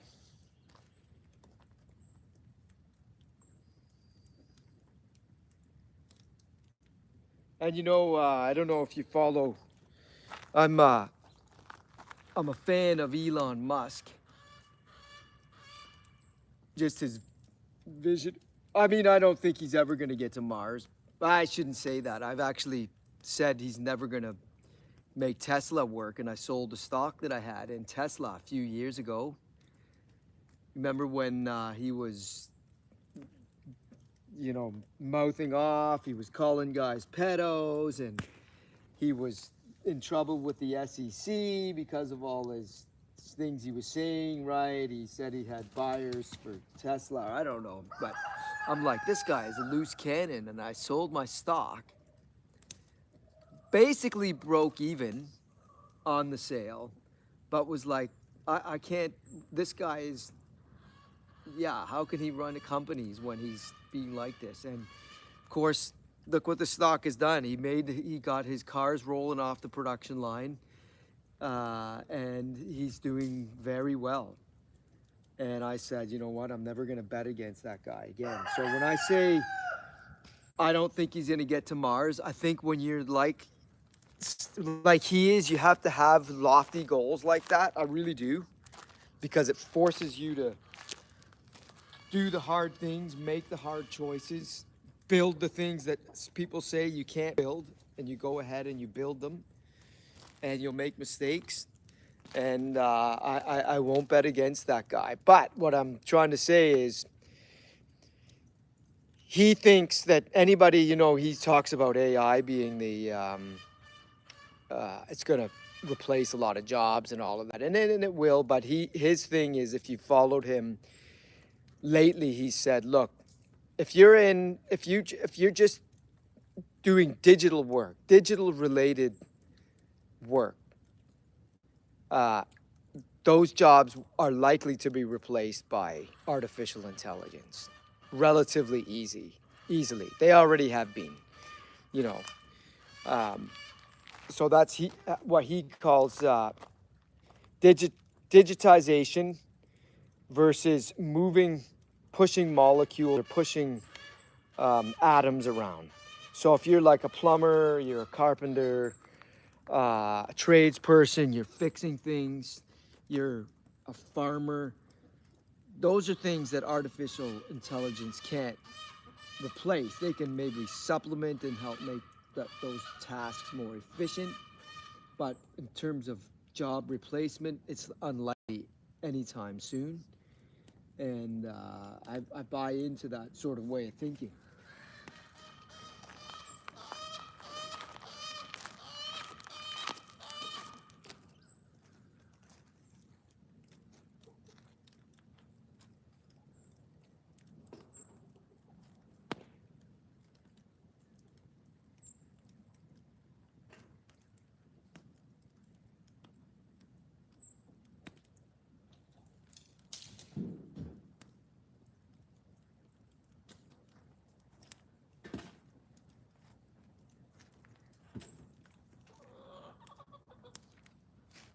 We still got a lot of smoke coming off there.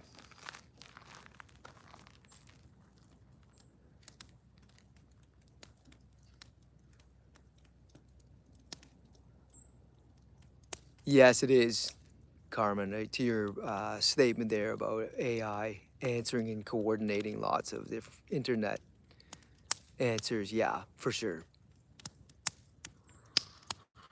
And a good help in design and experiment. Yeah, and I think that's where it really, really shines is things like programming, where I mean, a lot of probably there's probably still going to be a need for exceptionally talented programmers, ones that are really thinking, out of not one box but four boxes on.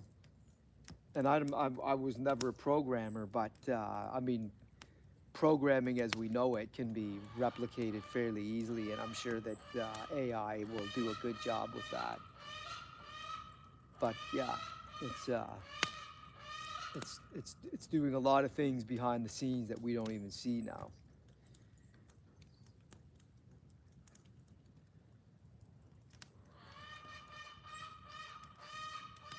But my wife is a teacher at the university level, and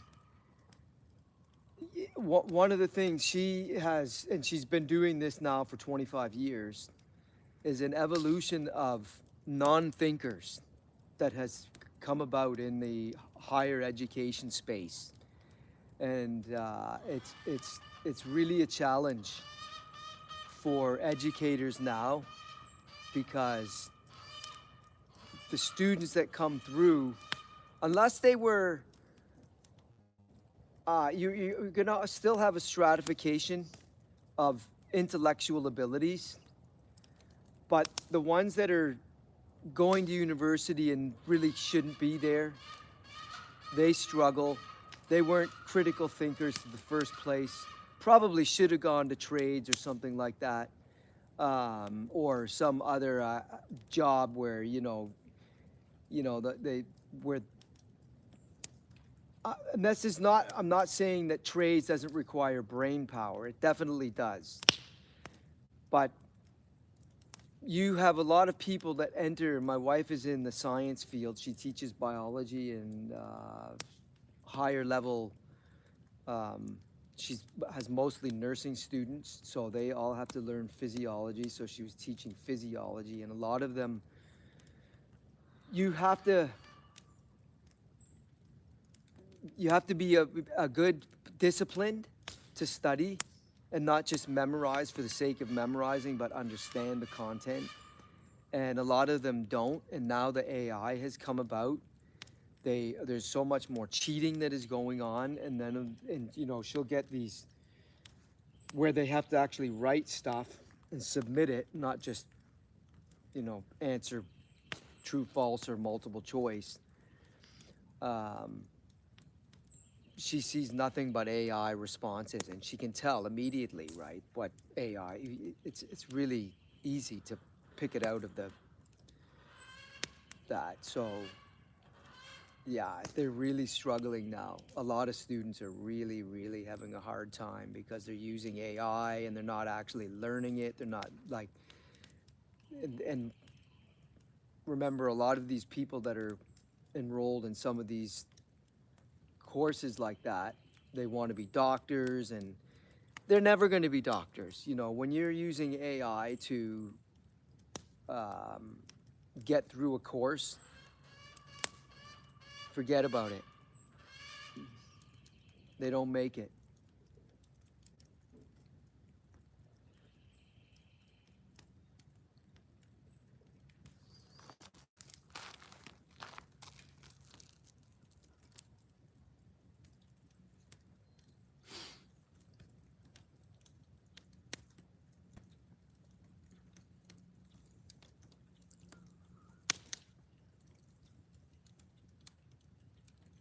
Yeah, that's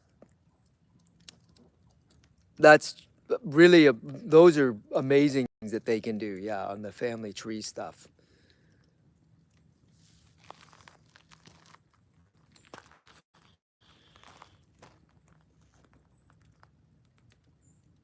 I also I use Grok a lot, and I've been using now Grok for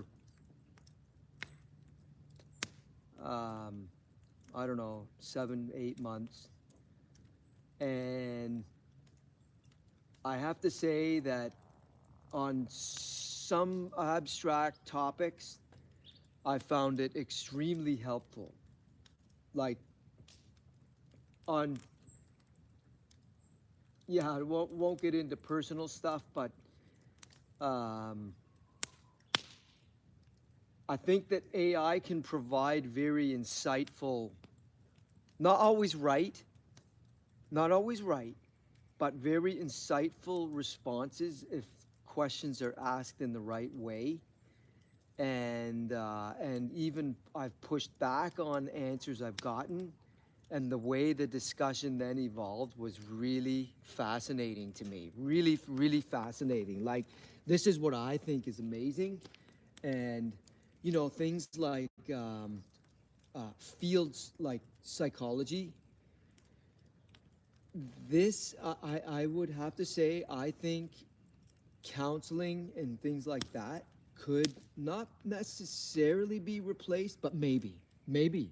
I really, I really delved into some really deep topics and got some very interesting, insightful things that were uh, given back to me by AI.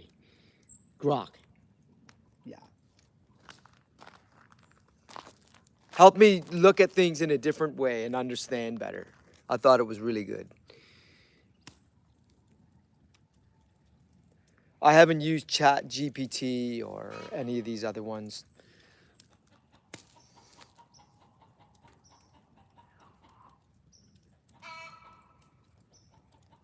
Yeah, I'm sure it will in electronics. And so on the hard sciences stuff, the maths and science, I think it's fantastic. Like, really top notch.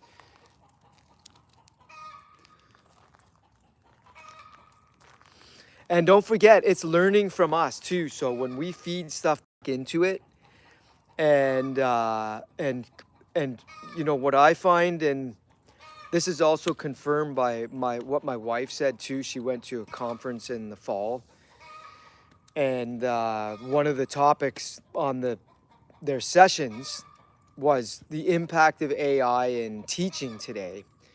And of course, one of the top things that is talked about is how wrong they are a lot and how they just validate some of the things that you say. So there's a lot of repeating back what you say. And I one day I said to the Grok, I said, why do you just repeat back? Well, they said, well, this is what we call active or feedback listening. So that's how they're learning it. And one of the things that I found is if they said something that you knew was patently wrong because of your experience, or like they don't get 2 + 2 wrong, but they might get like procedurally how you might go about doing something where there's only one way to do it. And in some tasks that you do, that's often the case. Might be more than one way, but the way is the way that will get you there the quickest and most correctly without a failure, for example. And this is where I found AI. If it gets it wrong, you can correct it. It learns, and if I come back and I do it again later, it remembers that. That's to me blows my mind.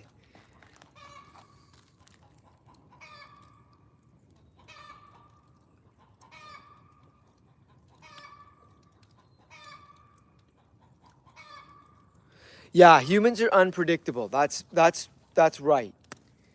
Uh, I would tend to agree with you that it won't replace humans, but the thing of it is, I'm gonna throw this out there for you to chew on.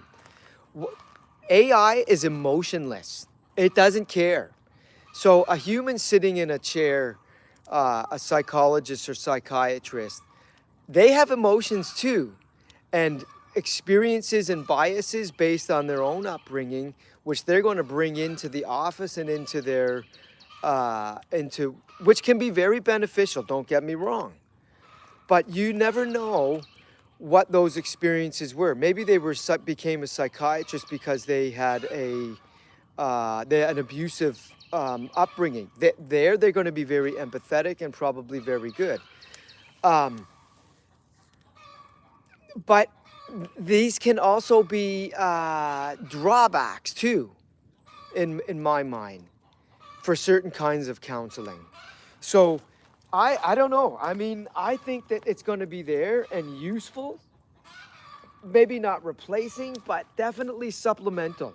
I really think so.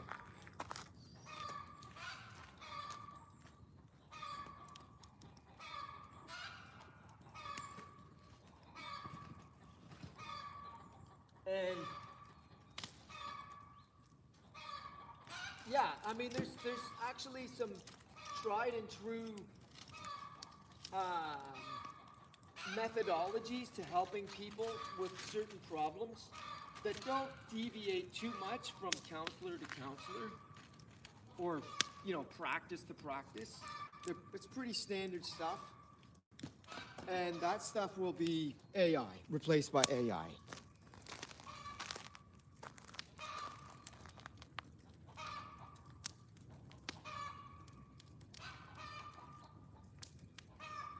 Yeah, spitballing possible exactly, yeah.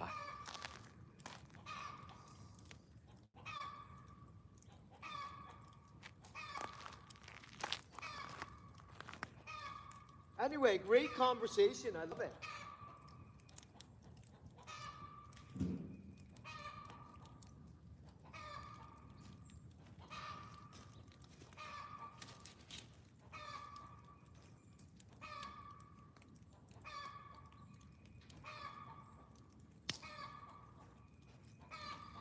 So here was a piece of hickory that was kind of punky. It's pretty light now. This stuff is perfect for this kind of a project. Not great in my wood stove. I mean, to burn it in the fireplace. But right now, I have a big surplus of wood because I got picked up so much from my friend up there, up the road, and then we took our tree down here, and yeah, I still have more I've got to go get. Anyway, I'm gonna overfill my woodshed this spring. And I had run out of lump charcoal, so I thought, I'm gonna do this tomorrow. Conditions look great.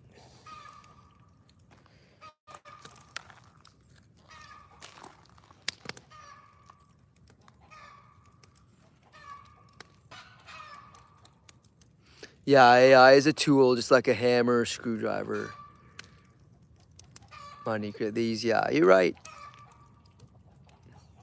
Yeah, and I've said before in some of my videos, like, can you imagine, like, telling a robot, an Optimus, one of Elon's projects, Optimus, go build a fire here and do what I'm doing. I mean, I don't think it could do it. We're nowhere near that right now.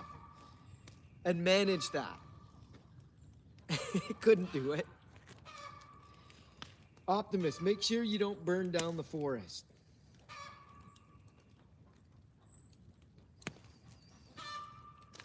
Well, these are higher level cognitive things that I think are a long way out before, maybe never.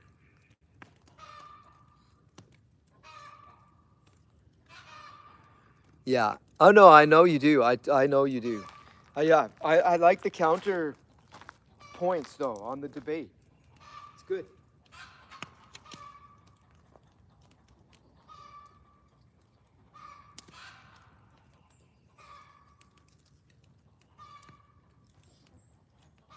So if you see the black smoke coming up from behind, I put this one really knotty piece of pine on there. It had this big bulbous thing on the back of it, a pine log.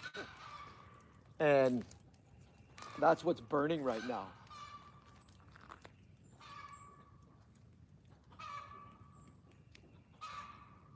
And I don't know why it's all black smoke. It's cool.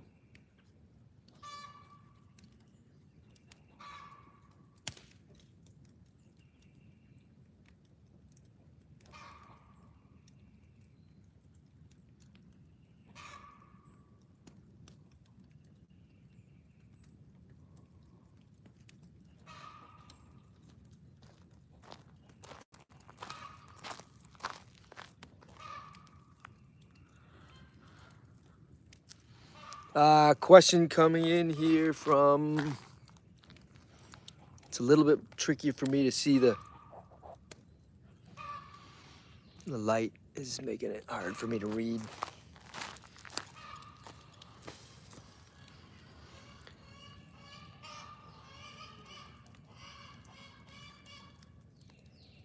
AI could interfere. Could AI could interested in using AI.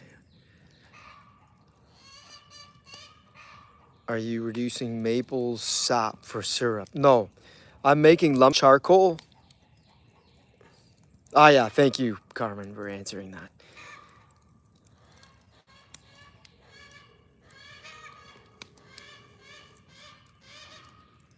Yeah, I love that. Yeah, just like a good dog, a helping friend to us. Yeah. Oops. Oh, yeah, I got my phone plugged into the charger and I just hit the cord there. Sorry about that.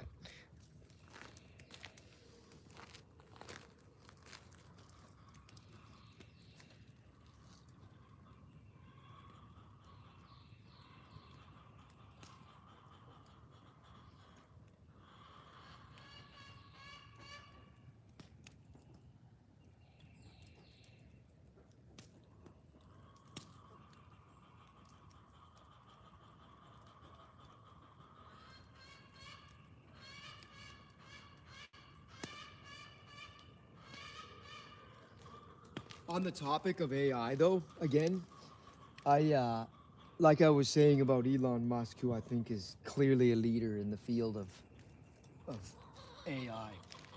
I don't know if you've seen it, but did you see and hear that he's talking about where where he sees data centers being built?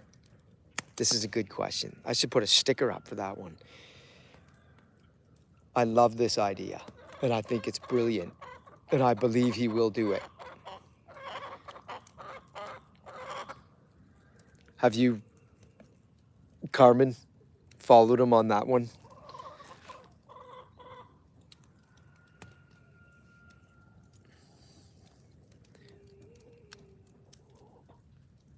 Yeah, he is. Yeah, say what you want about him. I mean, the guy is quirky and but that the guy, he's visionary and he gets shit done. I mean, he does. There's no question about it. One of the greats of all time, I think. Industrialists and inventors and yeah.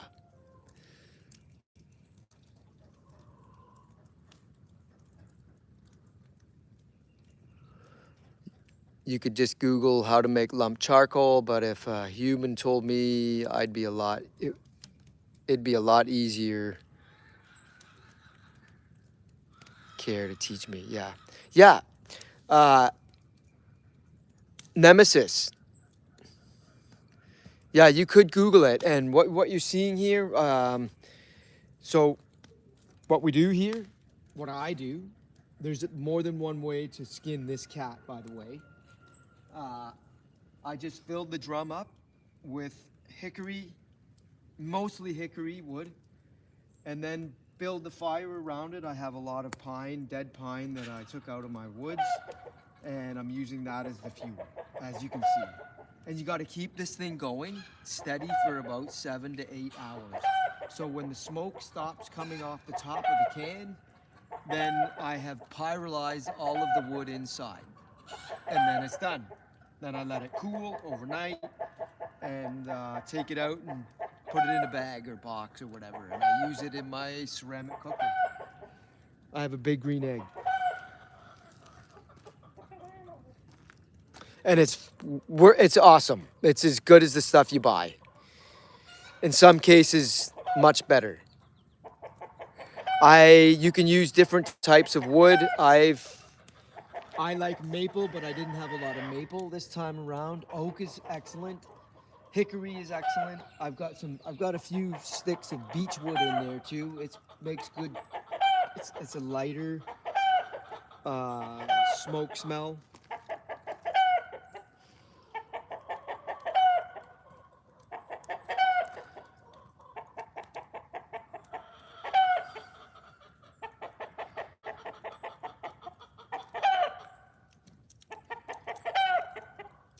Yeah, he's that's funny. Yeah, he really should, but he doesn't have time.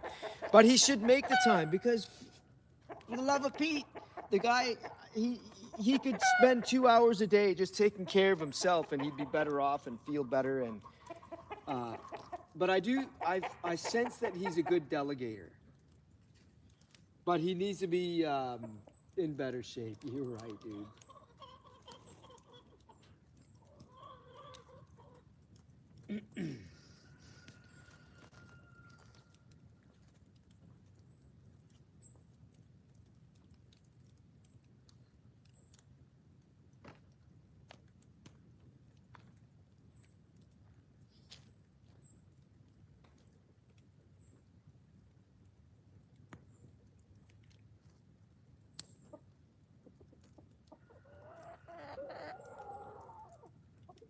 Putting my gloves here to dry on the bricks, the ones I use to put mud.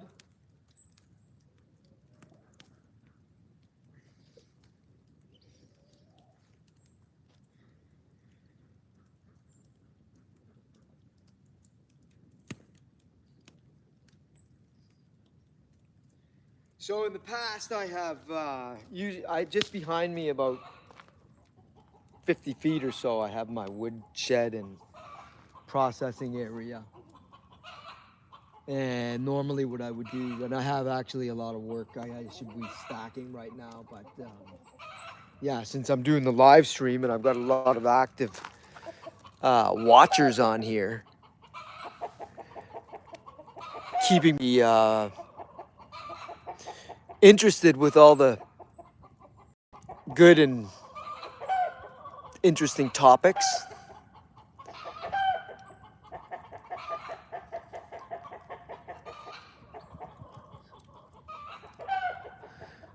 The No, it's not sealed completely.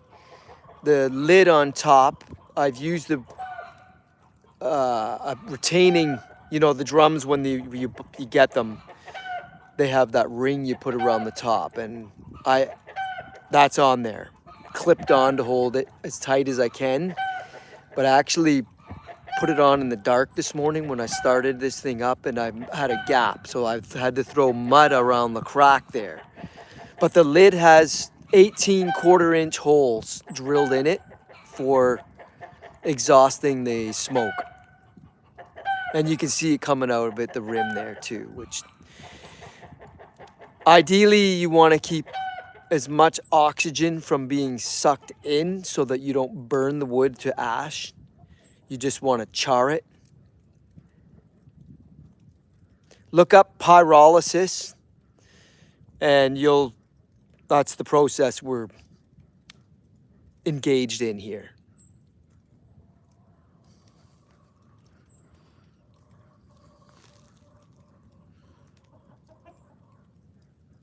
Yeah, someone just laid an egg. You're right. Yeah, we have up in our barn here on one of the lean-tos.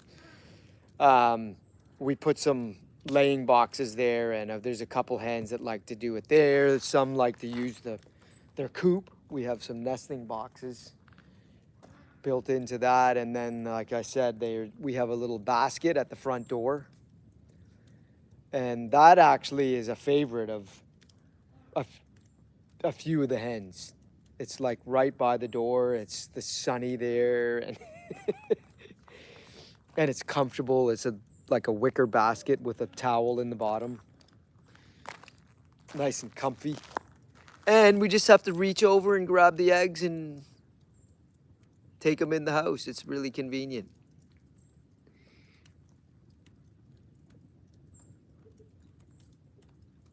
Thanks for the likes, y'all. Check out my channel. I got other content here that's I'm here to entertain. We have Jack, our dog, and Maple, our cat. And she's just past kittenhood, I guess. But she and Jack they're becoming good friends now. Jack's a bit being lazy right now. He's lying on the front porch on his little bed in the sun. He's a pit bull. Short fur, fair weather dog. He likes always to be warm. Hey, Jacko, come here. Come here. Come. He's thinking about it.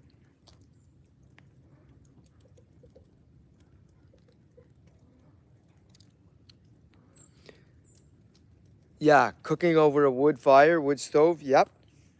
I do too. And I might do that because this will be going for a while. And I'll keep it going into the evening and have a little campfire. Because Carmen, check this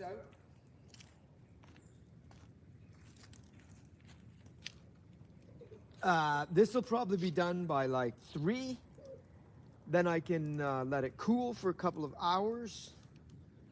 And then move the drum just to the side there, and I've got some rocks. Well, you can see there, and I can put this and probably throw a steak on there for dinner tonight.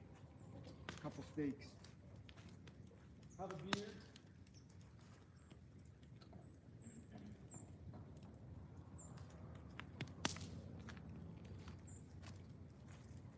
I'm a believer in if the fire's going, you might as well use it for as many things as you can.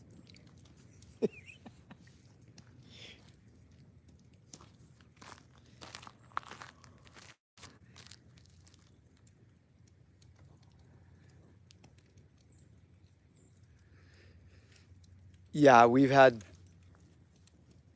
pit bull mixes for 20 years now. We always get them from the shelter because, you know, you got to be good leaders for them. They need a lot of exercise to be good dogs, training, but solid, really solid. If you treat them well, they're really good. Now the Jack, this one, we really liked him when we saw him because when we went to the shelter, we were like, all right, we've had a couple of pits where they were dog aggressive, and that can be a problem, especially when we were in the city. And the last one we took from a family who, they were young, they had 2 kids, and that the dog was fine with the family, but they lived next to another home and they were in the country, but just close enough that her name was Remy. And she would go over there and she would fight with their neighbor's dog all the time. And she was very dog aggressive. So I was like, I can handle this. And we took on Remy, and we had her for a couple of years. And we also have a dog that lives down the road here. He's a German Shepherd, and he's actually good dog. But she didn't matter if it was male or female, but darn it, she would go after him, and that worried me because she did it a couple of times. And one time, the owner of their dog, she tried to break it up, and she got bitten on the leg by one of them, like not intentionally, but got in to try to break them up. And that was it. And then I was like, okay, they have a young kid too. He was like 5. And all we would need is for him to try to go in and break up and get in the middle of a melee. And we tried to make her work, but we couldn't. So yeah, I don't need to say more. That was really heartbreaking for me because I really loved her. She was other than that problem, and she became a liability. So we got Jack from the shelter as well, and he's awesome. Like, he gets along with everybody, everything. I mean, he only just started to chase squirrels. Like, and even that, he has to be in the mood. But yeah, he's a good boy, and we love him. He's good. They love to eat chicken livers. Yeah, we get these little churu treats. They're called churu, and the cats love them. It's like this tuna paste, in this little foil wrap thing. Actually, our son put us onto that because he's got a couple cats. But you can imagine, right? Jack loves the churros as well. All you have to say is, "You guys want some churro?" Come running.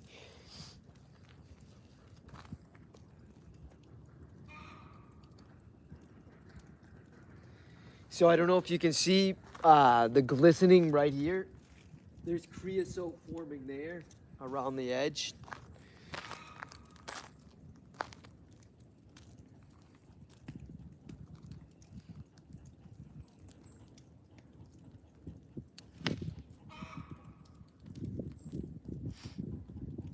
And see a couple chickens there, one of our roosters. Actually, we only have one. One of the other. We had two, and one, he just died. Like, we woke up in the coop, and he was laying on the bottom of the coop a couple of weeks ago.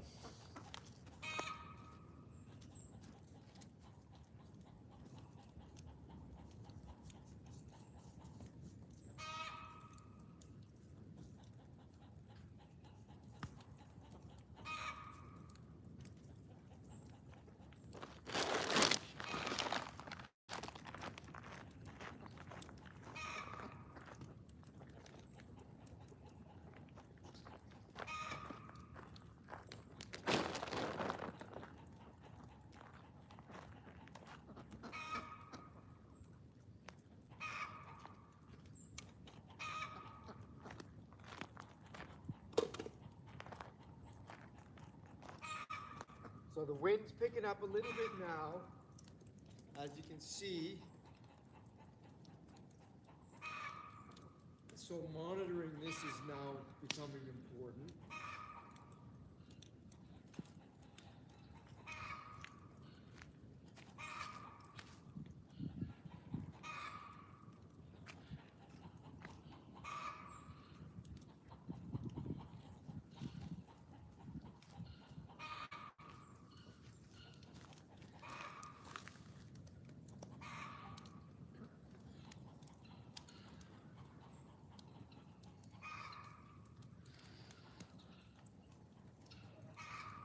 Enjoy that cup of tea.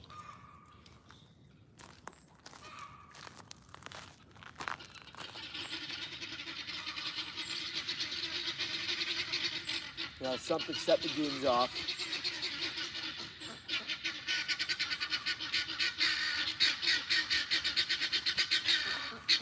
That's one thing I love about the Gins. They alert the rest of the flock. The ducks, we got 5 khaki Campbells, and we have, I don't know what, 12, 13 chickens. We go with another 10 on the way. We got 10 spring chickens in the shop there, in their little brooder. Anyway, the Gins are really good at letting the rest of them know. They're always on the lookout for overhead predators. And they just go.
to spraying the area around because we have a lot of dry leaves.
Yeah, we got a long way to go. ALC 4285. If you're still on, yeah, making lump charcoal, and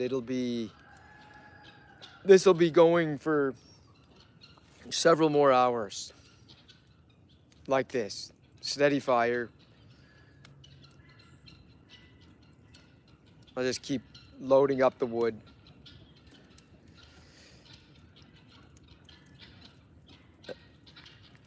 I got a lot of it. I'm gonna go get more actually. Behind me.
What, Jacko?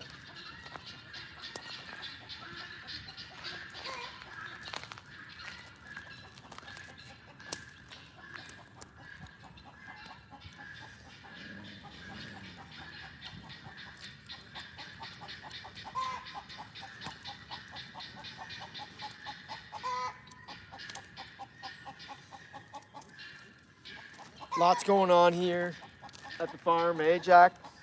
What are you barking about? Here.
Another chicken laid an egg, or about to, eh, Jack?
Got 12 people on still.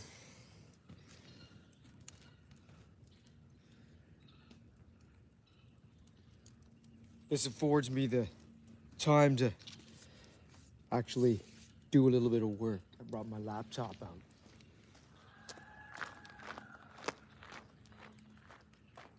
While I monitor the fire.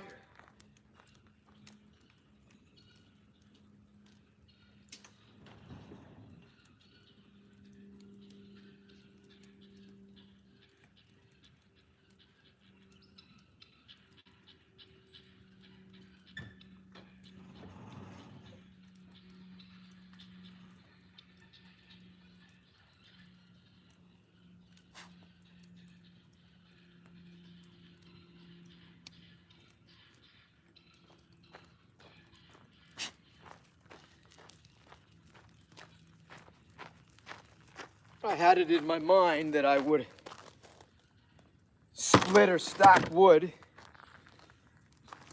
while this was burning. But since I'm doing a live stream while I make the lump charcoal, I figured I'd sit here and I can do a little bit of work on my laptop in front of the fire.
All right, I gotta keep the fire going here.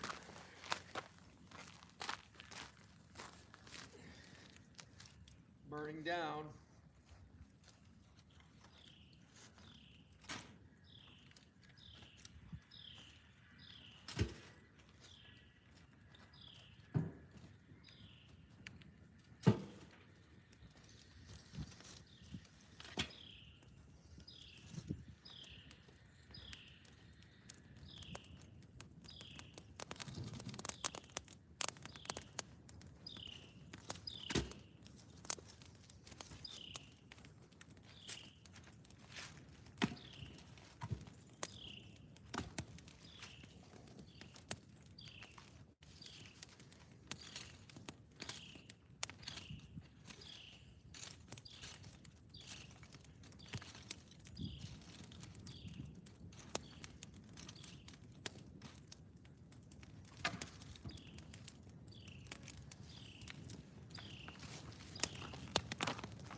Can't see the wind's picking up pretty good. I gotta be careful here now. Phone crashed.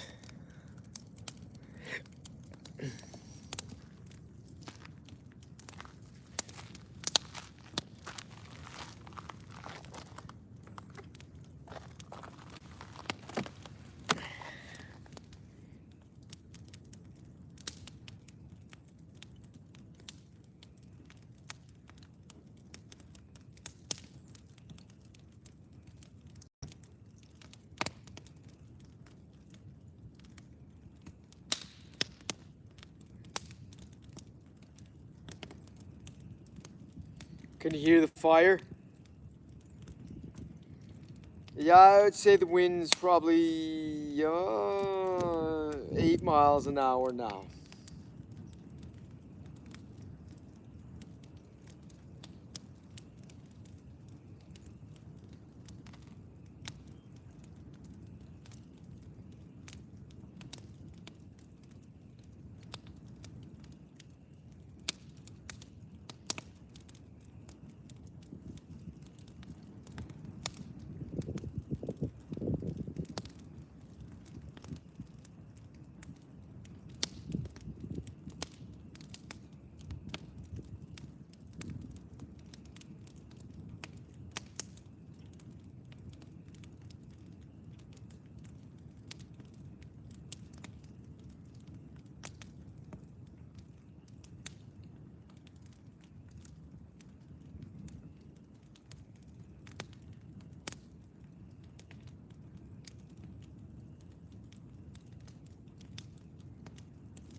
Just reading Kunzler, James Howard Kunzler. I read him every Monday and Friday. His blog. Don't know if you've ever heard of him, but yeah, he writes about geopolitics. Good writer, written several books. You might like them, Carmen.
Here's an interesting statement that he's making in his latest blog. I'll just read it off because I'm sitting here with my laptop open and I can.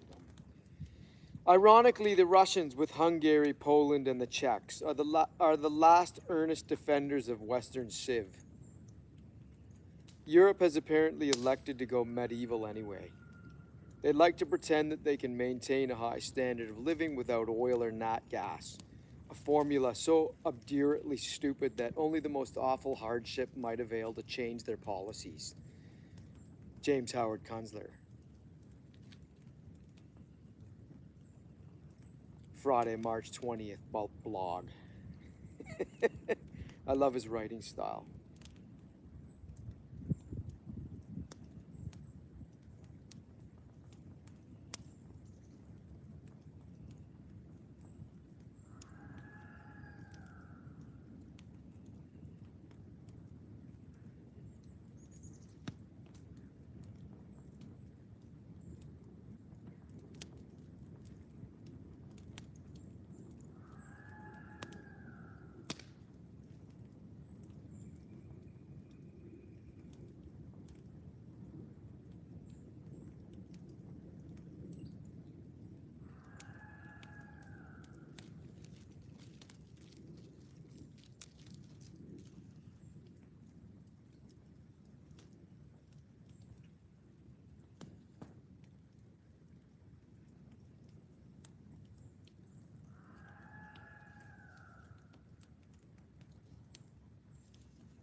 Yeah, it's interesting evolution of his. I'm just still on his um, blog entry for today. He actually was a registered Democrat, if I remember correctly, but yeah, he's a Democrat basher now.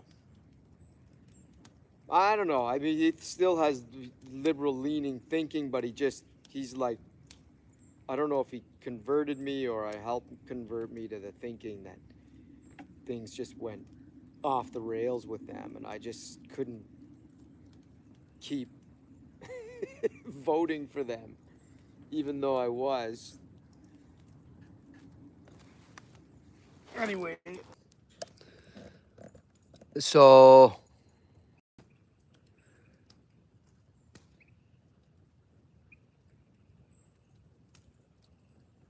hey guys, the phone overheated. The phone overheated and it shut down there, so I had to resume it. So yeah, and I moved the phone. Now I think I can.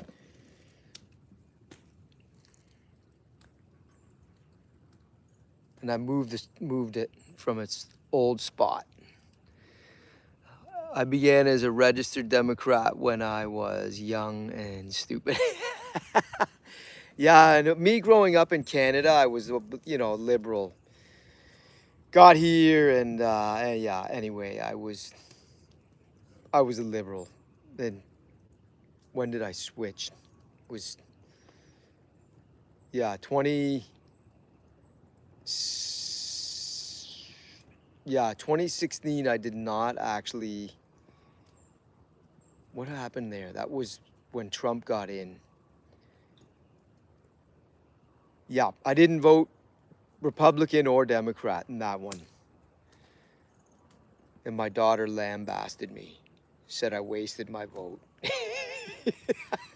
And then I went Republican in 2020. Obviously, we know what happened there with all that business there. But anyway, yeah, I just can't get behind them right now. Not at all.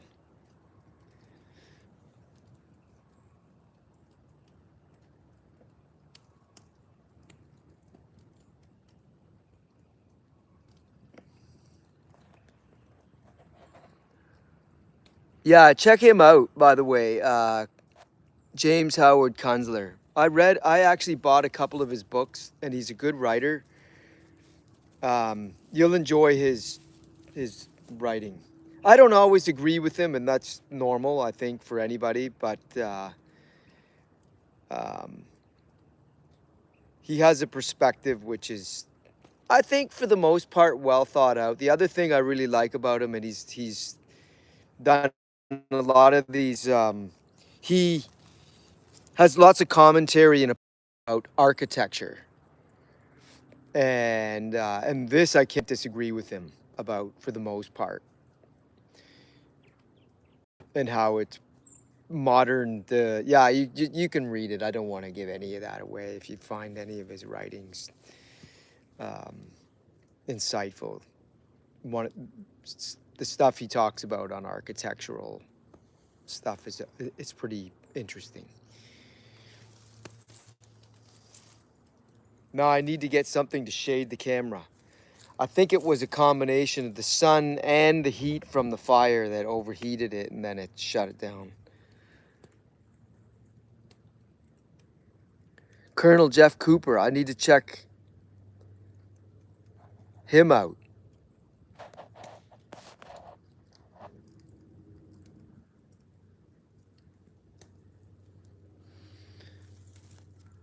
I don't know how good the picture is. It's really bright right now.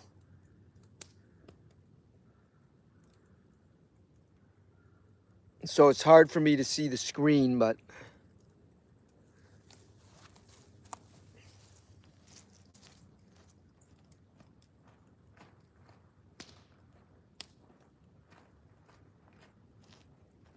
I'm gonna put a using the I've attached the camera to the two bottom plow you could see sitting when it was over there,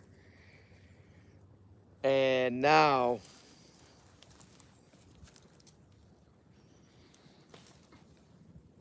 I think I'm gonna try to put my jacket over the phone here to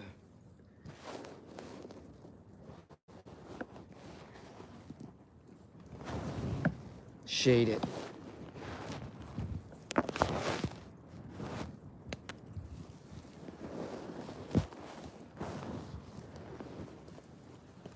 If it's moving around, apologies. There we go.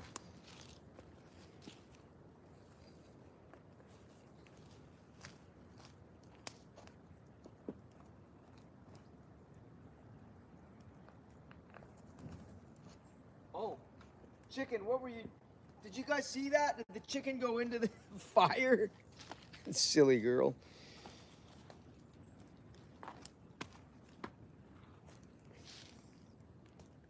Hope she didn't burn her feet.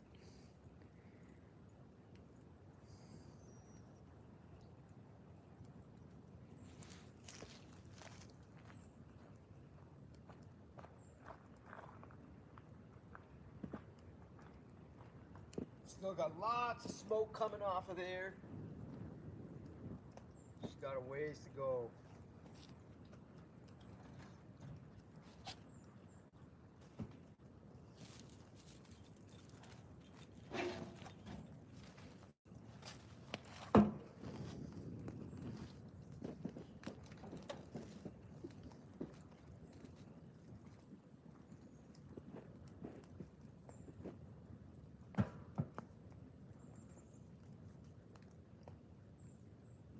The mud is holding pretty well.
Yeah, I was anti-gun until an adult.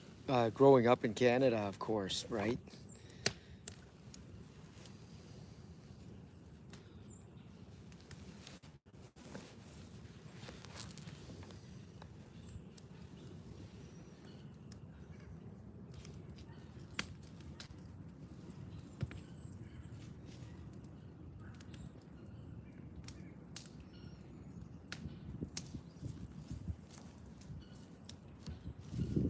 Alright, it's gotten kind of windy here now. I really gotta pay attention.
smoke show.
I'm just reading now on my laptop here. I don't know if you can see me, but I can.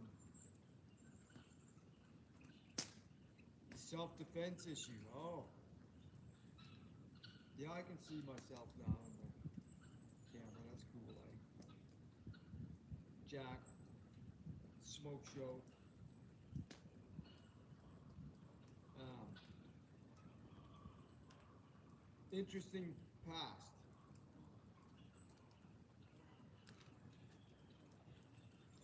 Yeah, we've been going 4 hours, 23 minutes on the live here.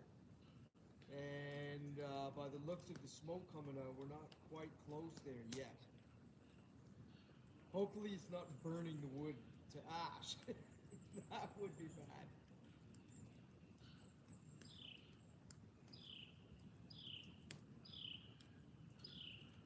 I don't know if you could hear me or not. It looked like I was on mute there on my on here. Yeah, I should be on mute because the phone can probably pick it up.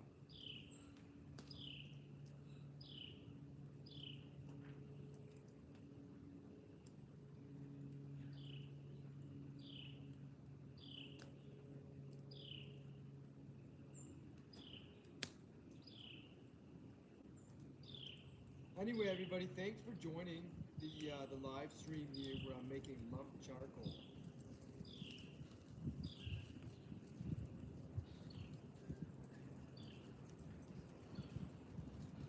And I'm sitting here monitoring the fire, adding wood to it, keep it burning steady.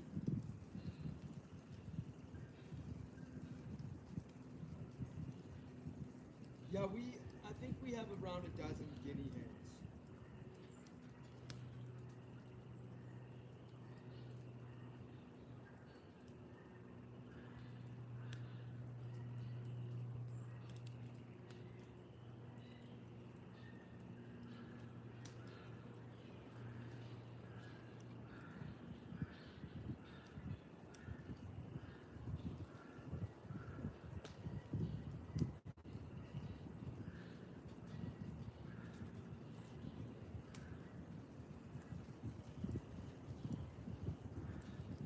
So interestingly, I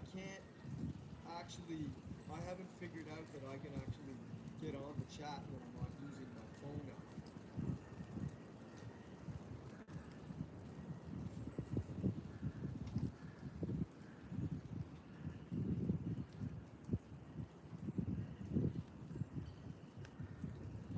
In terms of guinea hens, it's about evenly split between the males and females.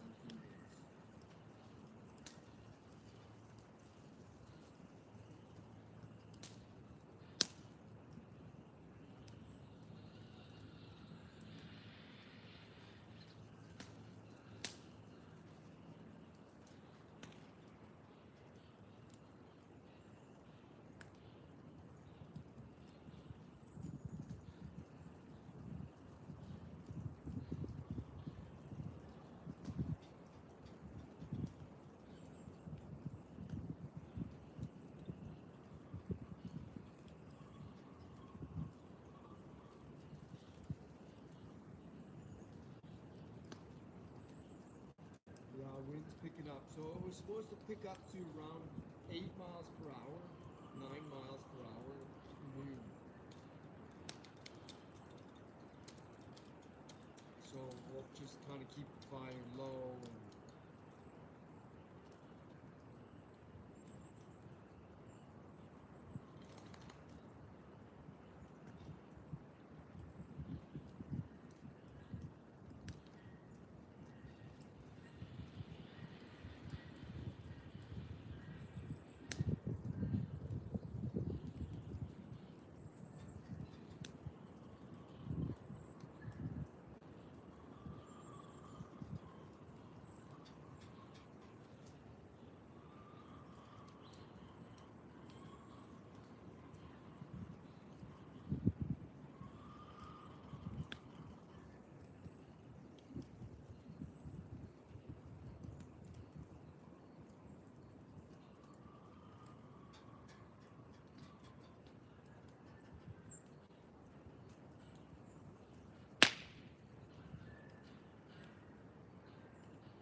What do you think, Jack? Says, I would love to go for a you know what. I won't say it, but it's what I want to do.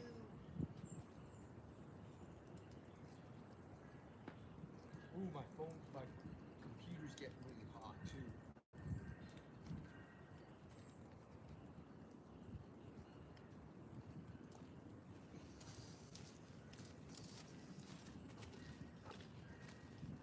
I've got to turn around.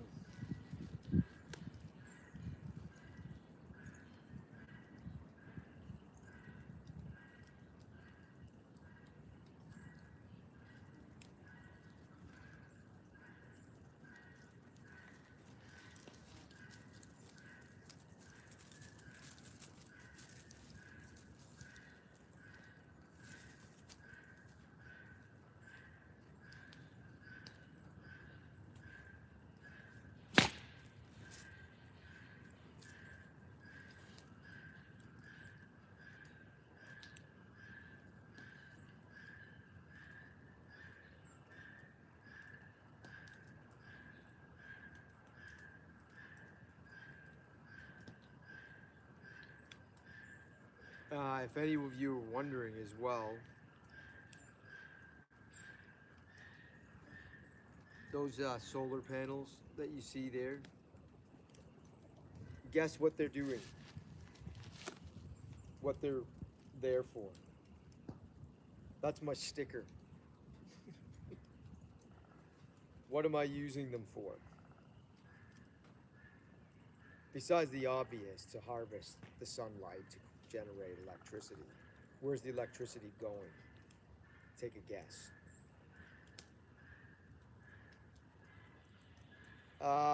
Okay, EcoSense man, I've just moved. You should be able to hear me better now because I moved behind the camera.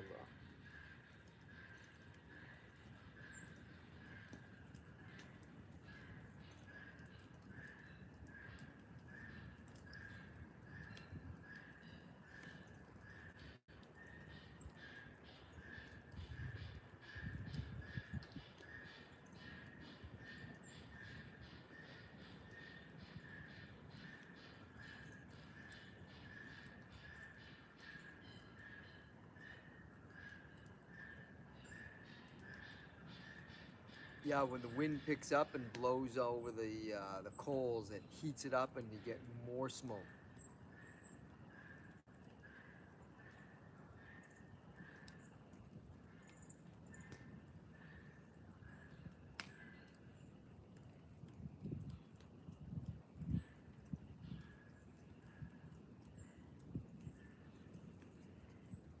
Yeah, I actually EcoSense man, I'm on my laptop here and I'm in YouTube Studio and I can actually participate in the chat this way. And yeah, so the phone it's on the 2-bottom plow. And I've got my jacket sort of covering it because it overheated earlier. But since I'm closer, you should be able to hear me better.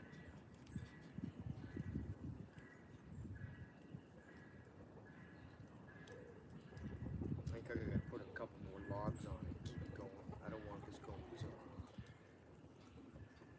all day long. I mean, it's already gonna be a couple more hours for sure.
hear it blowing?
Woo, she's whooshing now.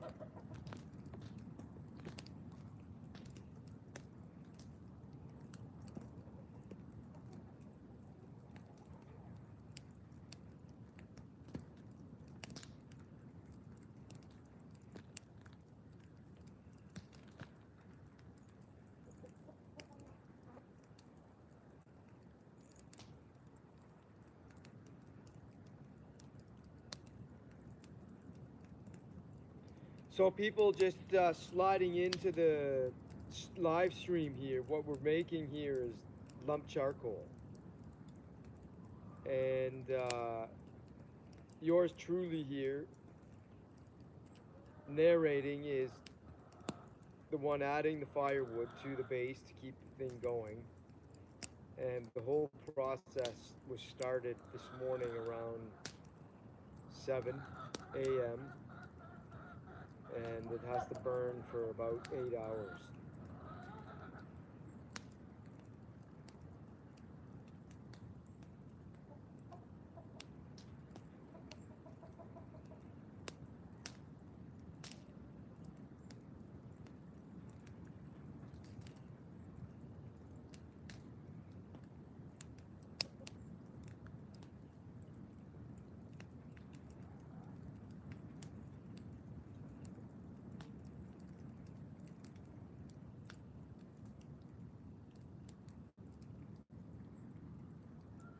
And I put hickory and beech in the drum. They're chunks of wood about the size of the firewood you see in there. Some of them I cut in half as well.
Yeah, the light. I think the phone overheated again. And yeah, sorry.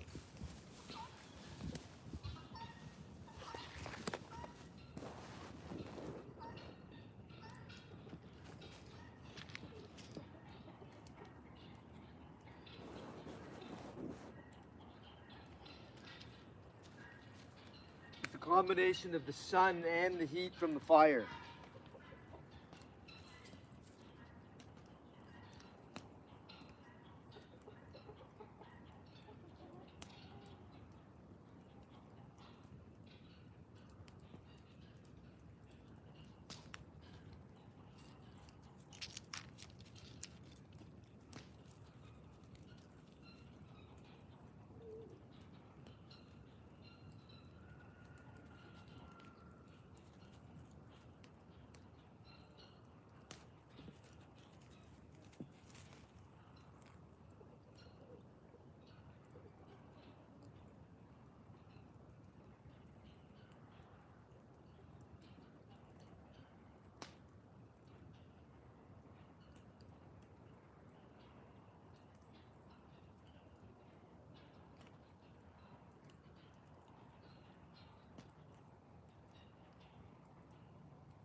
got this top of the cherry tree over here that I cut the other day.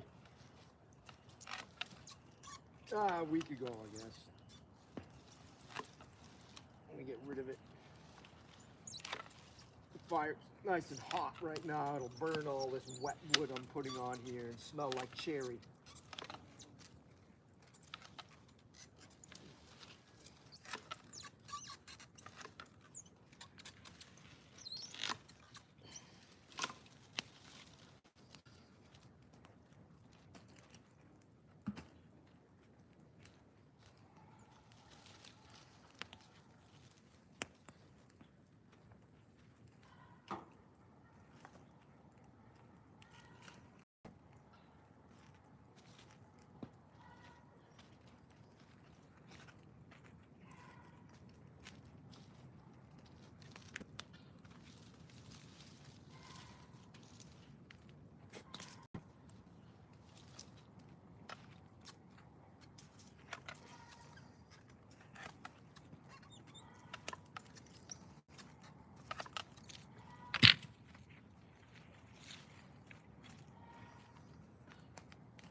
A little windy.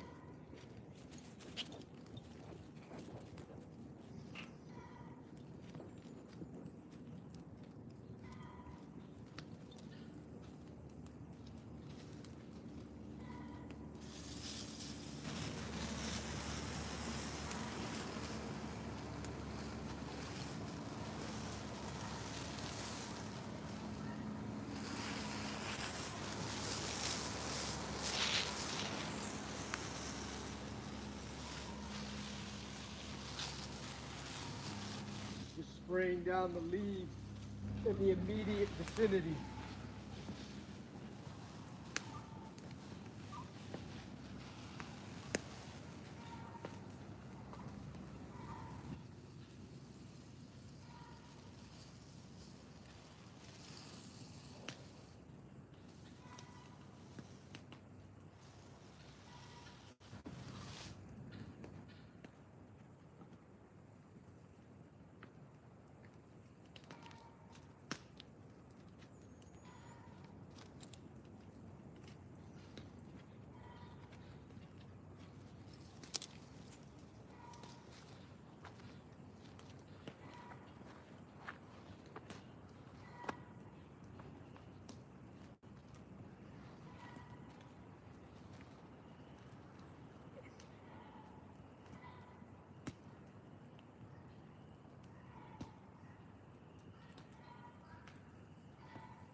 Well, this is by far my longest live stream ever.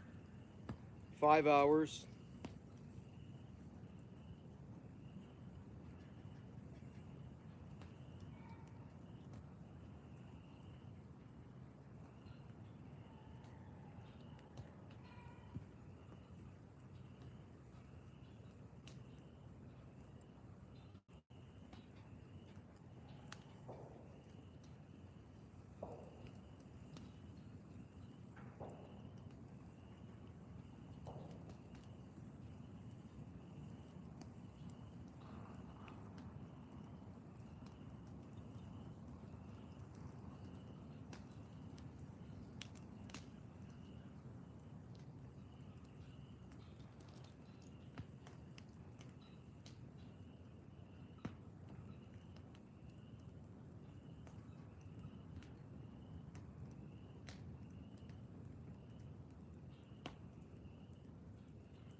Jack.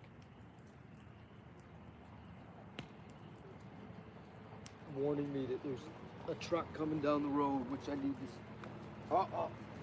Actually, it's the propane guy.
off the charcoal.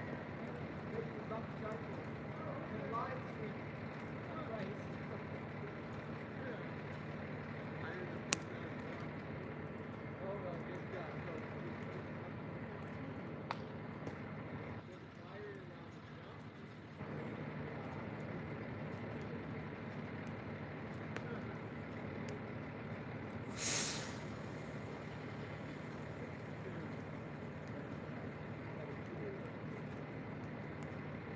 Okay, but is it, when you put it in the barrel, is it dry? Well, I really like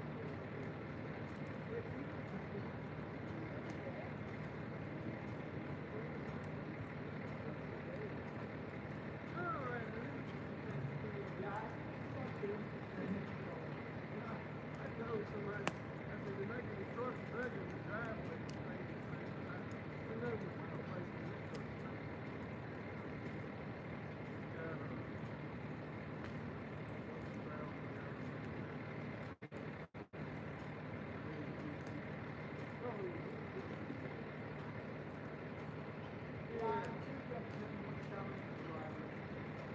Oh, this is a piece of tree. I got some. I'm just throwing out like this. Back.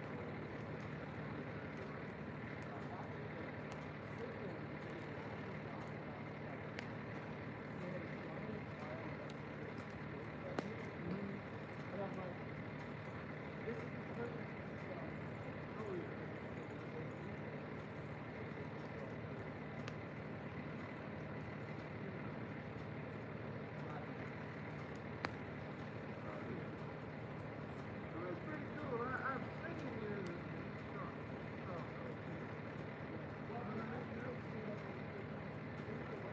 Yeah.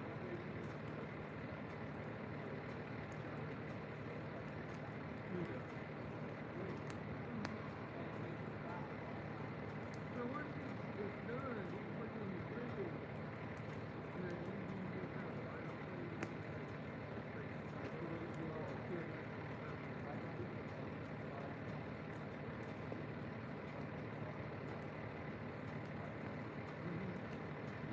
Yeah.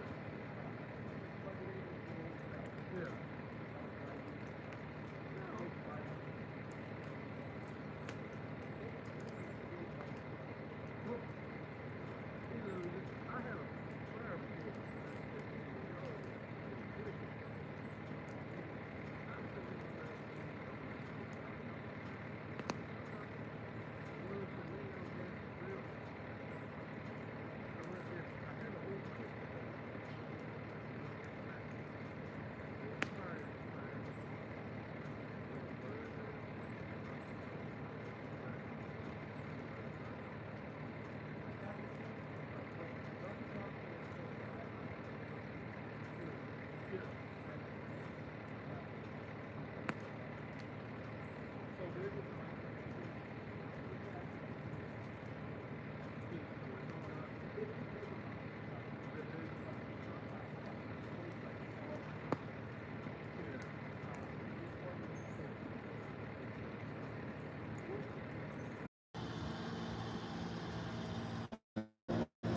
Guys, the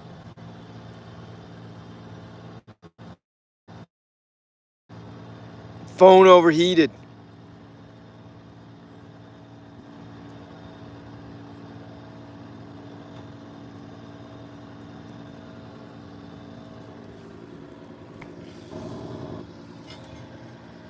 We got propane here.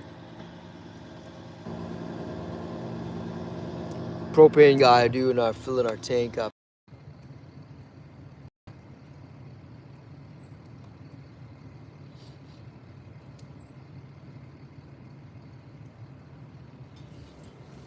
I gotta figure something out here because it's getting too hot.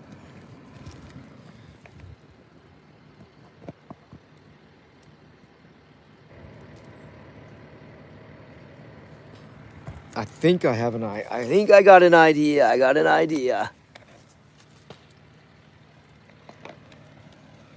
Work with me here.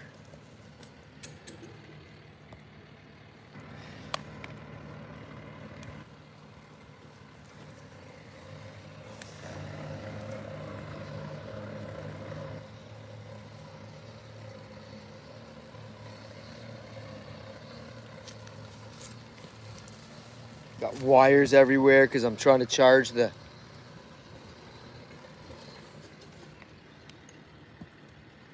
phone and my laptop.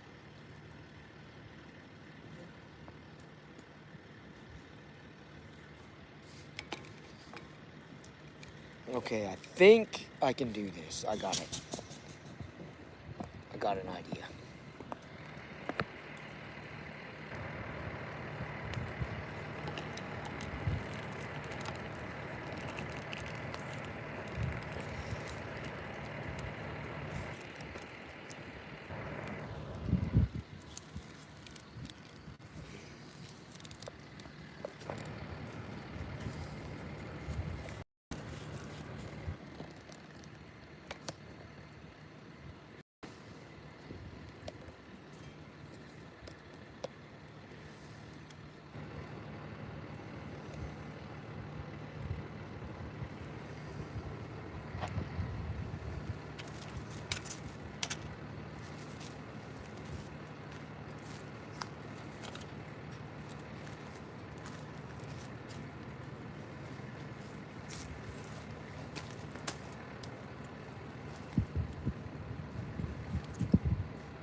I think my jacket might be a little bit too insulated.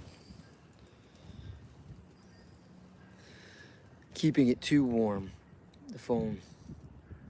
Because it keeps overheating.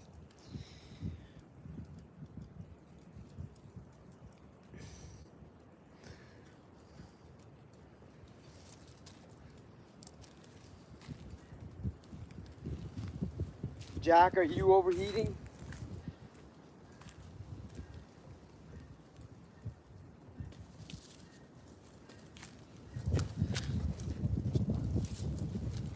A little windy.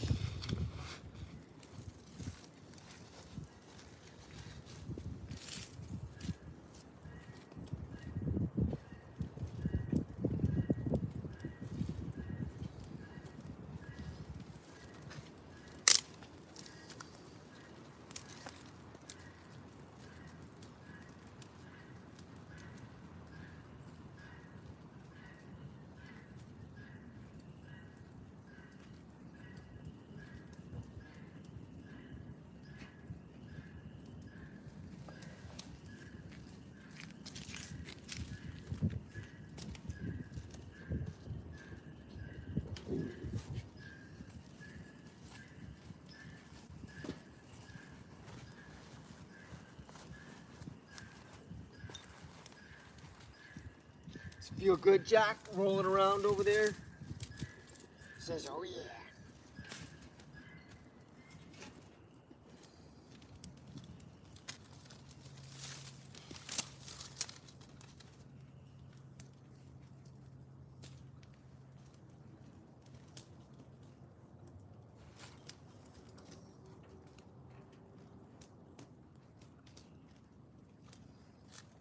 She's roiling and a moiling.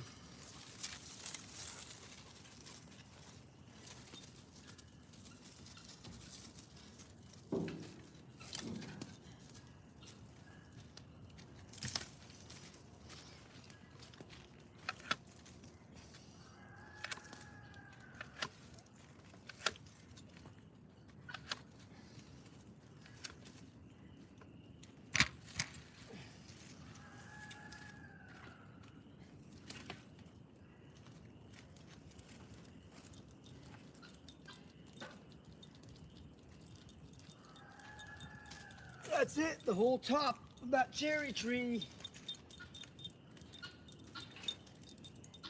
Got it.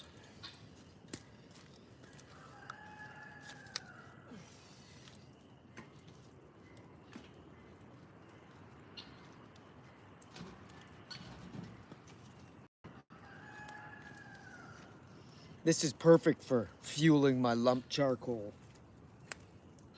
making.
It's probably a good moment to go and grab a sandwich.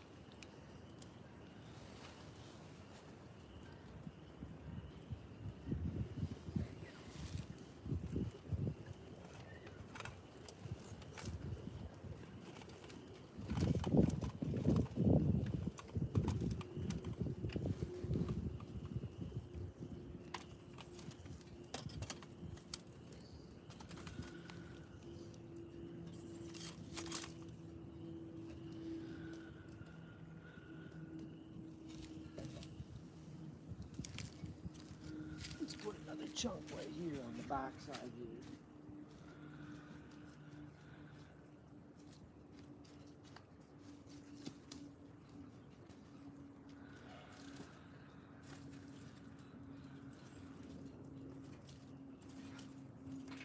Make sure this is in my fire pit.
I figured since it's Friday and we're sitting next to the fire, it was a good time, good chance to just, enjoy the ambiance.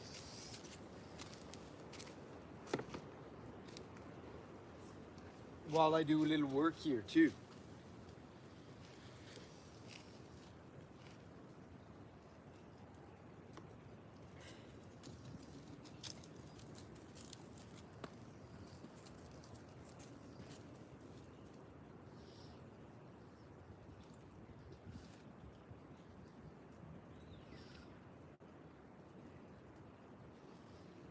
Hey there, don't know who that's saying hi there.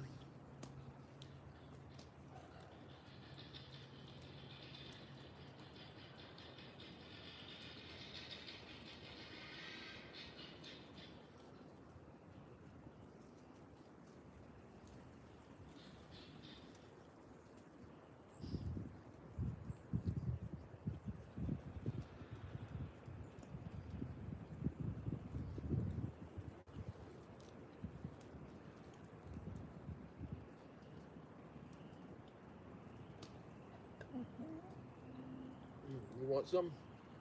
Yeah.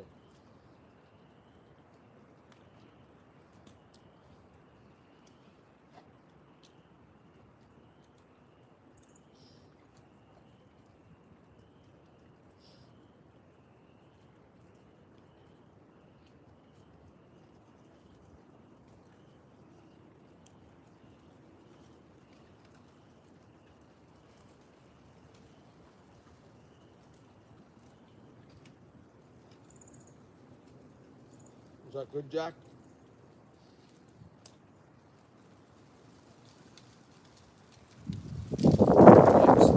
Oh. Uh-oh.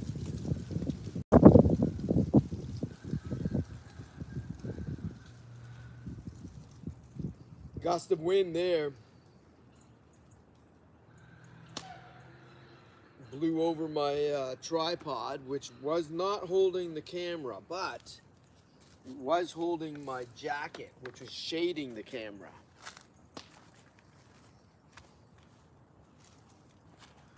The phone, I mean.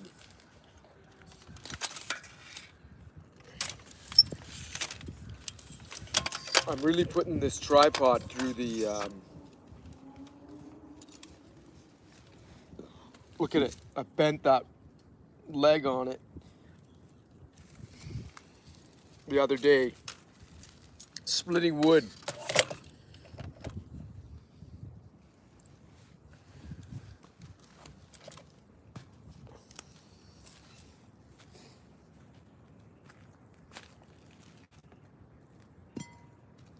Hey, Jacko. Says, yeah, I was there. I saw it happen. I'm a witness.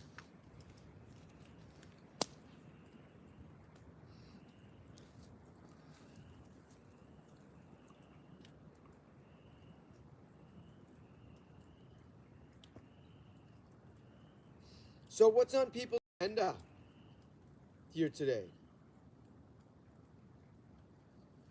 The 3 people that are concurrently on right now. Hit the like. Go check out my channel and subscribe if you want to. You'll like it.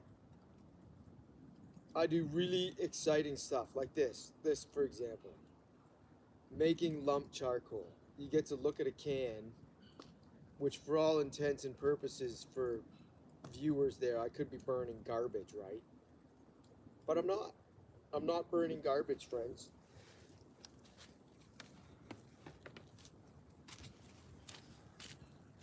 I'm not burning garbage, friends. I'm making lump charcoal. I've got hickory pieces of wood in the bin there. There's a lid on top to contain the, to prevent oxygen from getting in there and burning it all up. That's the idea. So that the wood is in there, it's dry season firewood, and then it's cooking to get it all, drive out all those chemicals that are in the wood, pyrolyze it. You can look that up. look up pyrolysis. And I just thought I'd have a cold beverage while I'm here, feeding the fire, because I got to keep the fire around it going hot. But I also want to be here because it's gotten a little bit more windy, and I'm just keeping the area around the fire moistened with the hose, the garden hose. Cheers.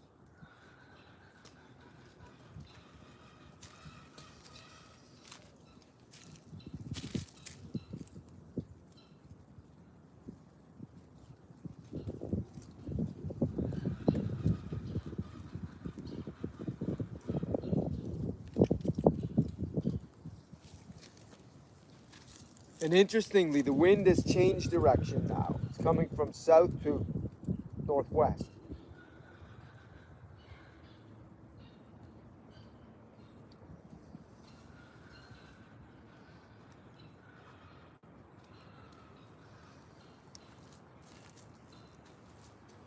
Bimbity bam, slammity dam. All right, let's get some more wood in there. I think we have to go a little more. I think, you know, I get a little bit deceived by progress here because I don't see a lot of smoke coming out, but that's because the fire has gone down. Which is kind of by design because of the wind, but we need to keep it hot.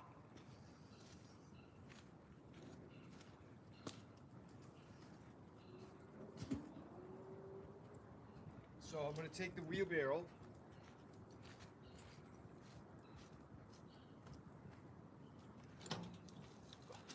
and go get some more wood.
Now this is a really great way for me to get rid of a lot of pine wood.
We got less smoke now coming out the top.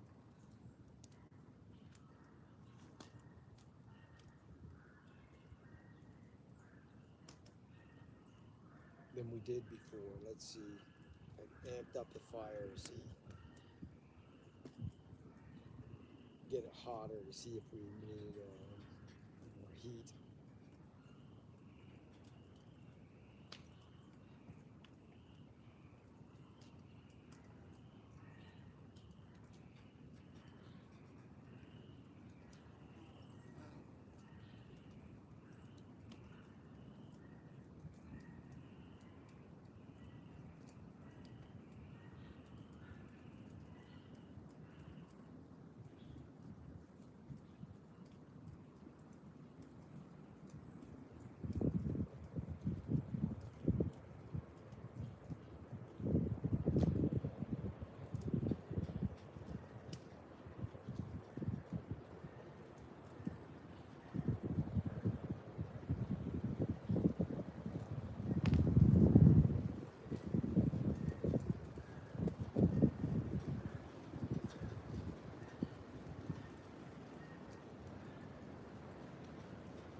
It's gotten a little windy, my friends.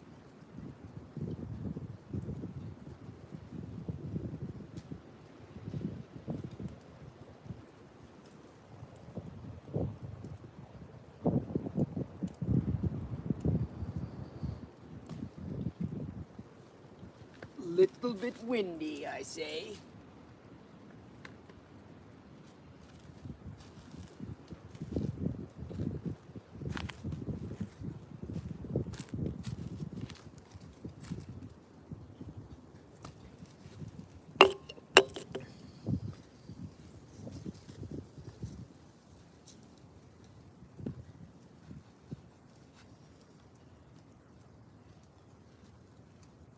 I hope nobody's offended that I cracked open a beer mid-afternoon here. Actually, for my lunch.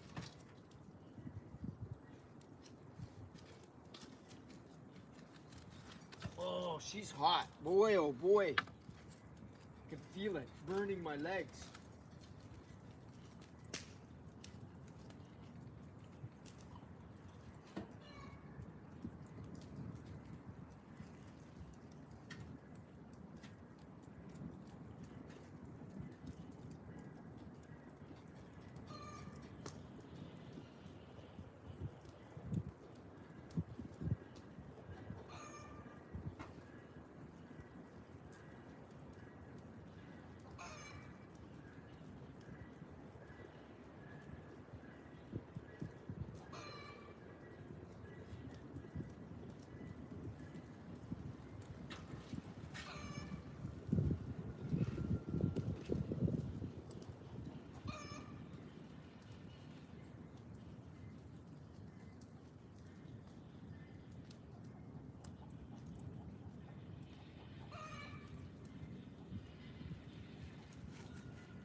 Can you hear the fire, friends?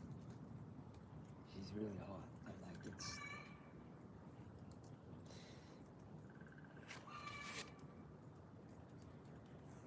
I can see why the phone overheated. Like at that height there, my hand, it would be too hot to hold there for more than a couple of minutes. Not kidding. It's that hot. That can is radiating heat and the fire.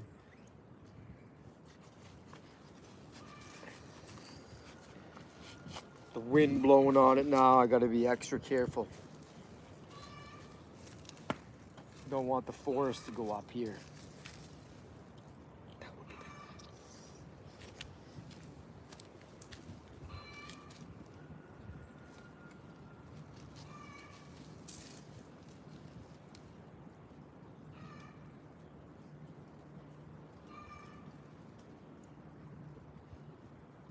The bees are all hovering above there's a redbud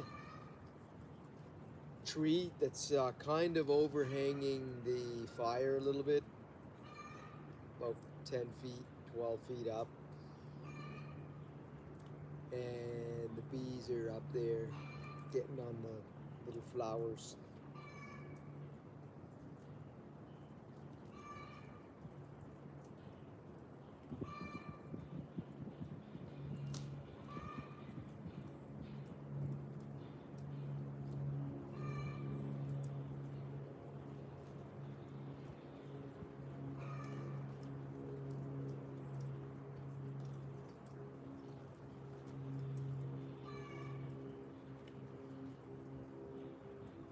So we're over 6 hours into this live stream,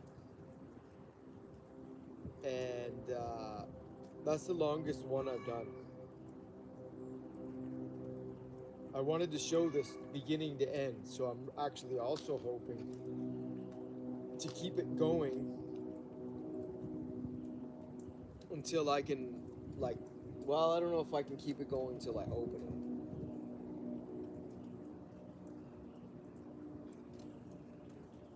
Because it needs to cool, and that's going to take a few hours.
Well, I meant to do this as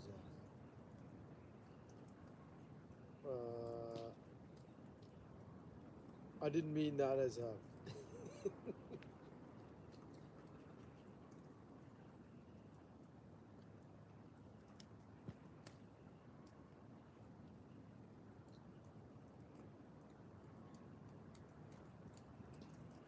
Let's see.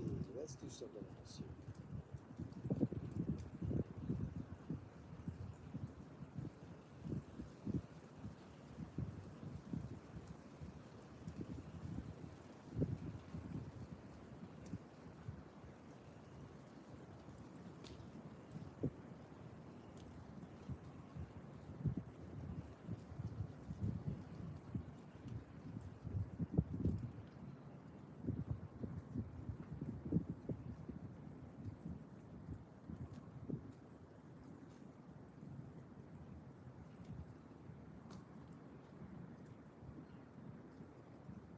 I'm using I'm on the, my laptop behind the camera, the phone, And it doesn't have the, I don't think it has the latest version.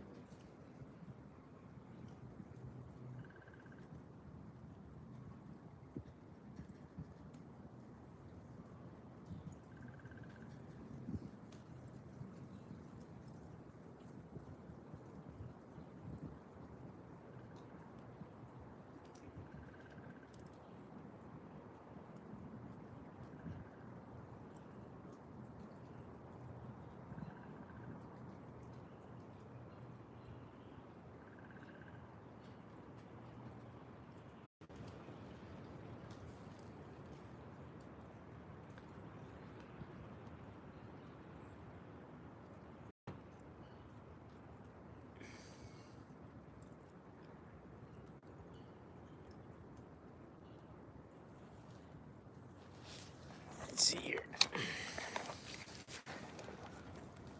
Let's see.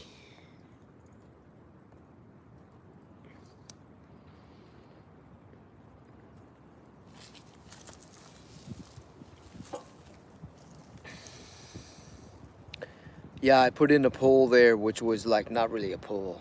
I kind of messed that up. You know, I'm a newbie at this stuff.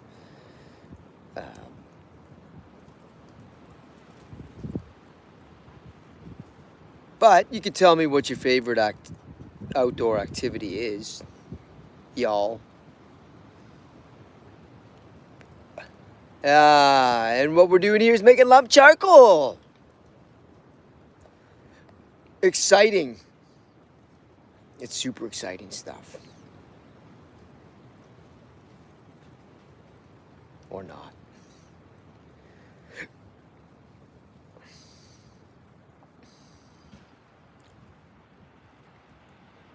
This little charger, I've got like a power extension cord that runs from, I'll just show you here, look, check it out.